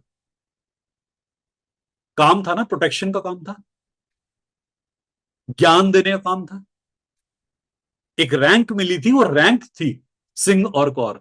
क्या सारे सिंह और सारी कौर ये काम कर रहे हैं? अजी हाँ, लिज्जत पापड़ बने बैठे हैं एकदम। देखे लिज्जत पापड़, ऐसे दबाओ, क्रश करो तो टूट जाते हैं, कुड़ कुड़ कुड़ करते हुए। बहुत सारे मेरे फ्रेंड हैं सिंह और कौर, नाम से कोई रेलेवेंस नहीं है उनकी आपस में। मेरे पास एक देवी थी, उनका नाम मैं हमेशा लेता हूं, उनका नाम था सीता। रात को रोज तो लड़की ने क्लब में जाना और डेली टिकानी। मैं, बेटा अपने नाम को तो सार्थक कर ले, या तो नाम चेंज कर ले, नाम रख ले अपना दुर्योधन, रावण रख ले अपना नाम, सूपनाखा रख ले चल तू। निकम ने नाम रख रखा सीता, हरकत रावण वाली कर रही है, नाम और खराब करके बता रखी है। आपका जो नाम है ना, वो आपका कर, ओए हाँ साहब, तो एक तो मैं फिर पहले हंसा करता हूँ, पता है शक्ल देख कर जाती है। सुनो, आपका कर्म क्या होता है? जो आपका नेम है। फैमिली का कर्म क्या होता है? जो आपका सरनेम होता है। हर सरनेम का एक रीजन है, हम बात करेंगे, मैं बताऊंगा आपको डिफरेंट डिफरेंट सरनेम के। सेशन के अंदर जितने लोग होते हैं, हम उनका सरनेम डिसाइफर करने का प्रयास करते हैं। जैसे मेरे अभी एक स्टूडेंट है, हम, उसका नाम है पूजा डांगे। तो पुराने टाइम पे डांग, एक हम कहते थे लठ, डंडा, जो प्रोटेक्शन करने के लिए लोग होते थे, जो डांग उठाते थे। पंजाबी में वर्ड कहते हैं डांग, कहते हैं उन्हें, डांग और सोटी, मतलब जो प्रोटेक्टर होता था उसे लेके चलने वाला काम करते थे, किसी को बचाते थे। तो ये सरनेम वहां से आया। एक आपने हिंदी का एक हिंदू सरनेम सुना होगा, शर्मा, सुना है? अब ये वर्ड का अपभ्रंश है। ये कहां से आया? श्रमण से, श्रमण, श्रुति और स्मृति। इसमें जो श्रवण था वो यहां से होता था, सुनना, ढंग से सुनने वाला। एक एक हमारे वेदों के बाद एक आता है, उसे कहते हैं उपनिषद। सुना है सबने? उपनिषद, उपनिषद मतलब मेरे पास आओ, बैठो और सुनो। उपनिषद का जो मीनिंग होता है, शाब्दिक अर्थ होता है, वो ये होता है, मेरे पास आओ, बैठो और सुनो। तो शर्मा वो थे जो श्रवण करते थे इन चीजों का। आजकल शर्मा का शर्मा कर दिया और फिर बेशर्मा हो गया। Sorry, no offence to anyone. पूरी लानत कर रखी है एकदम। मैं कहा तुम सुनते कहां हो, तू सुनी ले। आपको अपने सरनेम के बारे में पता होना चाहिए कि how this surname has gone to you, why this surname was casted to you. तो या तो मिलेगा वो आपके गांव के नाम से, आपके प्रांत के नाम से, किसी कर्म के नाम से, या pen name. Am I clear? Major जो काम थे वो हमारे पास में ऑफेंस, डिफेंस, लर्निंग, क्लेंजिंग, इनके आधार पे थे, जिसपे हमारी वर्ण सभ्यता भी बेस्ड थी, जो हम कहते थे कास्ट सिस्टम। मूर्खों ने बता दिया तुम्हारी जाति होती है ये। वो जाति नहीं था, वो कर्म था, कि आप कौन सा कर्म कर रहे हो। अब मेरी बात को बहुत ध्यान से सुनना। ब्राह्मण कौन होता था? जिसने ब्रह्म अण को छू लिया हो। अब वो चाहे किसी कम्युनिटी का हो, चाहे किसी कास्ट का हो, जिसने उस ब्रह्म तत्व को चुन लिया, छू लिया, समझ गया, वो ब्राह्मण। जो निस्वार्थ काम करे वो ब्राह्मण, जो स्वार्थ होकर काम करे वो वैश्य, जो स्वार्थ के चक्कर में अपने आप को भी बेच दे वो शूद्र। As simple as that. तो अगर आप, अब मैं जो बोलूंगा माफ करना मुझे, आपने शादी करी पैसे के चक्कर में, आपने शादी करी प्रॉस्पेरिटी के चक्कर में, आप थे ब्राह्मण कुल के, हरकतें कैसी करी हैं? शूद्र वाली। अपने आप को व्यवसाय के रूप में बेचना बहुत लोग करते हैं। हमारे पास क्लाइंट आते हैं और लोग पूछते हैं कार्मिक क्लियरेंस क्यों नहीं हो रहा? क्या आपने अपने नाम के अनुकूल व्यवहार किया? नहीं। क्या आपने अपने गोत्र के अनुकूल व्यवहार किया? नहीं। हमारा जो लाइफ का एसेंस है वो नाम में और गोत्र में छुपा हुआ है, डेट ऑफ बर्थ में छुपा हुआ है। कि why we are here for, अपनी डेट ऑफ बर्थ को देखो। जो डेट ऑफ बर्थ का काम है वही आपकी लाइफ की मेन एसेंस है। जो आपका नाम है, जो आपका सरनेम है, वो लाइफ की मेन एसेंस है। हम इस पर बात करेंगे, बहुत सारे डिस्क्रिप्शन देंगे। देखो मुझे पता है पहले दिन के लिए काफी कंटेंट है, पहले दिन के हिसाब से बहुत ज्यादा मैंने कह दिया है, पर एक्चुअली न्यूमरोलॉजी का सिर्फ मैं इंट्रोडक्शन दे रहा हूं। अभी अभी तो न्यूमरोलॉजी स्टार्ट नहीं हुई है, अगले मंडे स्टार्ट होगी। मंडे से स्टार्ट करूंगा, क्योंकि आज बहुत सारे लोगों ने रिक्वेस्ट करी हुई थी कि हमें टाइम चाहिए एनरोलमेंट के लिए। करो एनरोलमेंट। जो ग्रुप में आ चुके हैं तुम्हें नोट्स मिल जाएंगे, आराम से पढ़ो, समझो नंबर्स को। फिर जब ये जर्नी स्टार्ट होगी ना, तो कर्म समझ में आने शुरू होंगे। जैसे एस्ट्रोलॉजी के अंदर मैंने लग्न और लग्नेश को समझाया था आपको, ऐसे ही न्यूमरोलॉजी के अंदर नाम और नंबर को समझते हैं कि ये नंबर क्यों मिला, ये नाम क्यों मिला, इसका पर्पस क्या है। और न्यूमरोलॉजी को आजकल लोग क्या करते हैं, रेमेडियल साइंस के रूप में प्रेजेंट, कि हमारी जिंदगी में टाइम अच्छा चलाना चाहिए, उसके लिए रेमेडी क्या करे। वाह, कर्म अच्छे कर लो, टाइम अपने आप अच्छा हो जाएगा। As simple as that. और मैक्सिमम से मैक्सिमम हमारा बच्चा क्या करेगा, हमारा करियर कब चलेगा, हमारी शादी इससे हुई है, तो यही लगातार अटकाते रहते हैं बातों में। आपको अपने नेम को और सरनेम को कैसे यूज करना है समझ में आया? डेट, हर एक डेट के अंदर कर्म छुपा होता है। डेट को हम क्या कहते हैं, साइकी। टोटल डेट को क्या कहते हैं, डेस्टिनी या लाइफ पाथ। गेटिंग?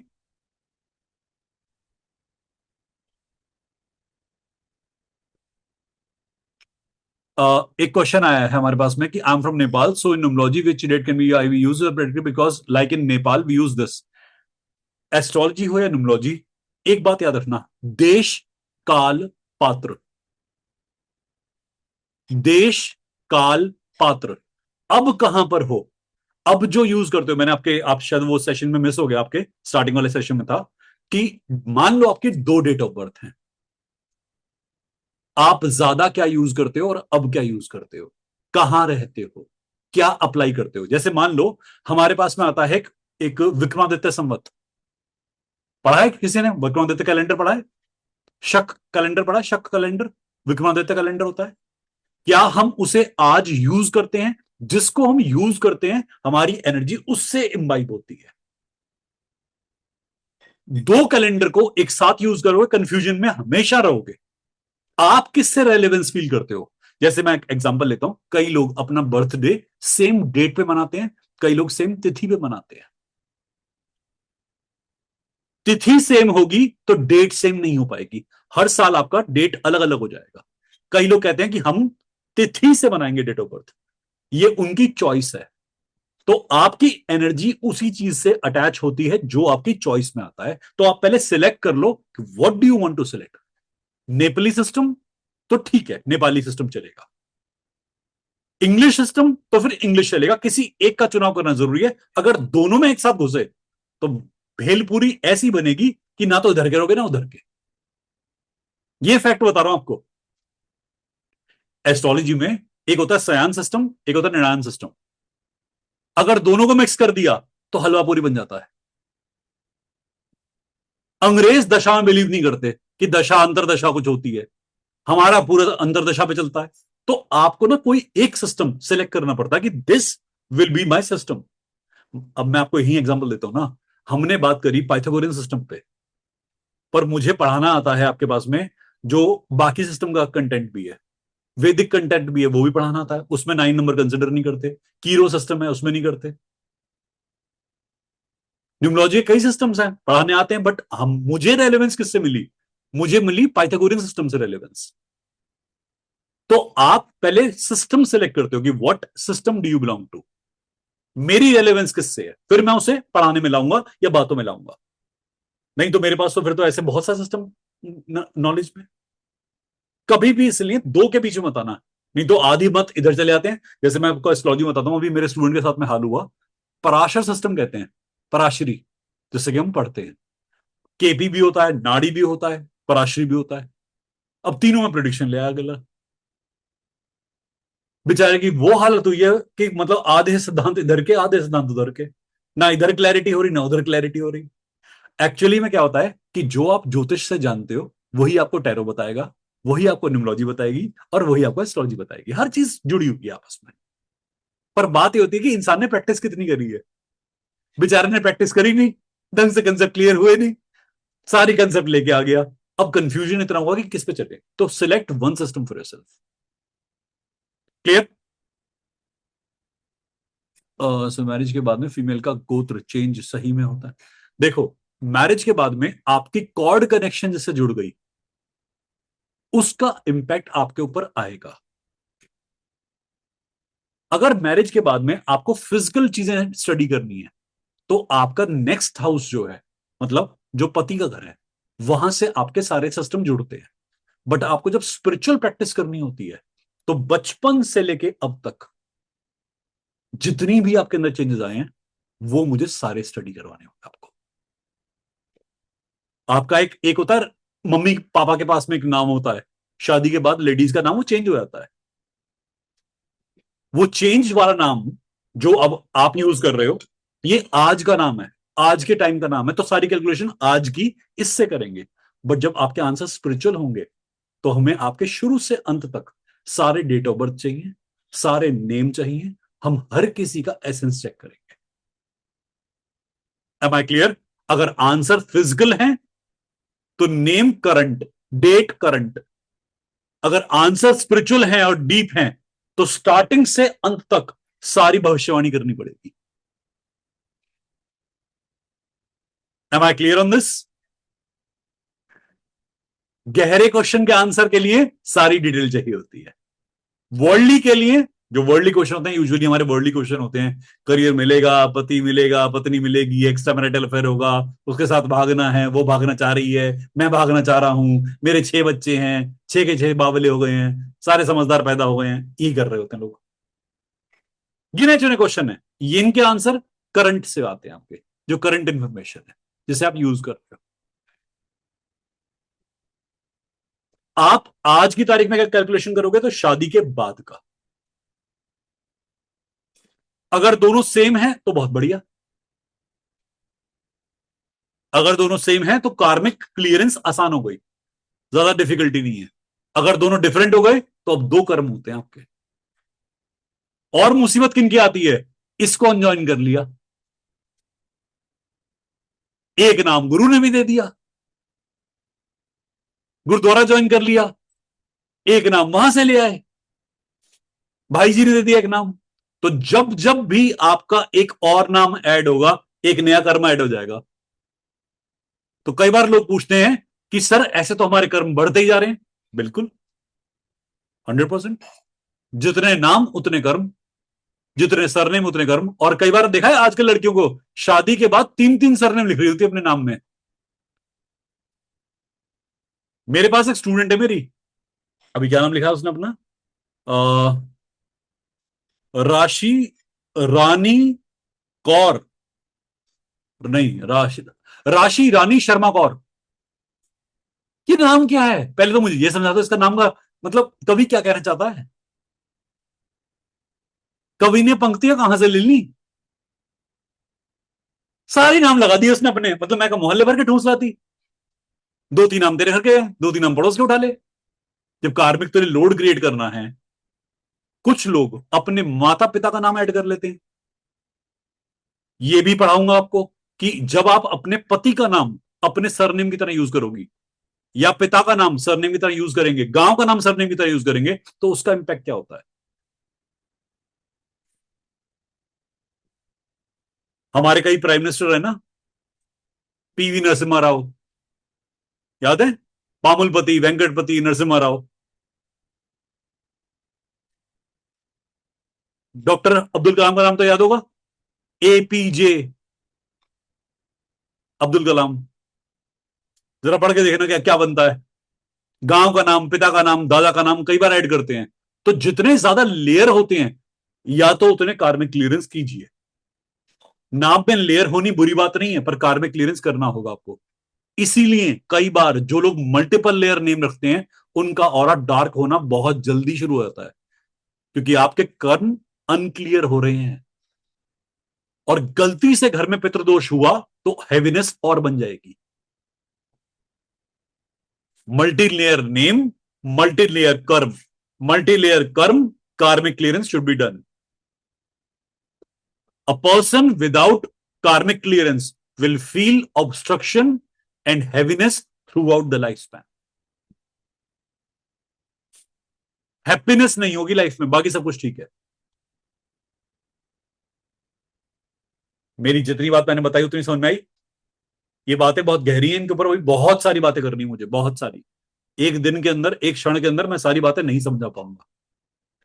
मैंने प्रयास किया है कि क्या पढ़ाने वाला हूं उसका छोटा सा ग्लिप्स दे रहा हूं आपको। ये कोर्स हमारा स्टार्ट होगा मंडे को। आज क्या है, ट्यूसडे। जो ग्रुप में ऑलरेडी एडिड है, तुम्हारे पास नोट्स मिल जाएंगे, प्लीज पढ़ना शुरू कर दो। क्योंकि मंडे ऑनवर्ड्स मैं कुछ बातें लेके आऊंगा और सीधा हम लॉजिक पे बात करने वाले हैं। जो नोट्स में आएगा प्लीज उसे पढ़ना शुरू करना। आपके डेट में क्या मिसकंसेप्शन है, आपके नेम में क्या मिसकंसेप्शन है, कैसे से सॉल्व करना होता है, ये सब हमारे करिकुलम का पार्ट है। हमारा सिलेबस दो हिस्सों में डिवाइडेड है। पहले थ्योरी पढ़ाऊंगा, फिर प्रैक्टिकल कराऊंगा।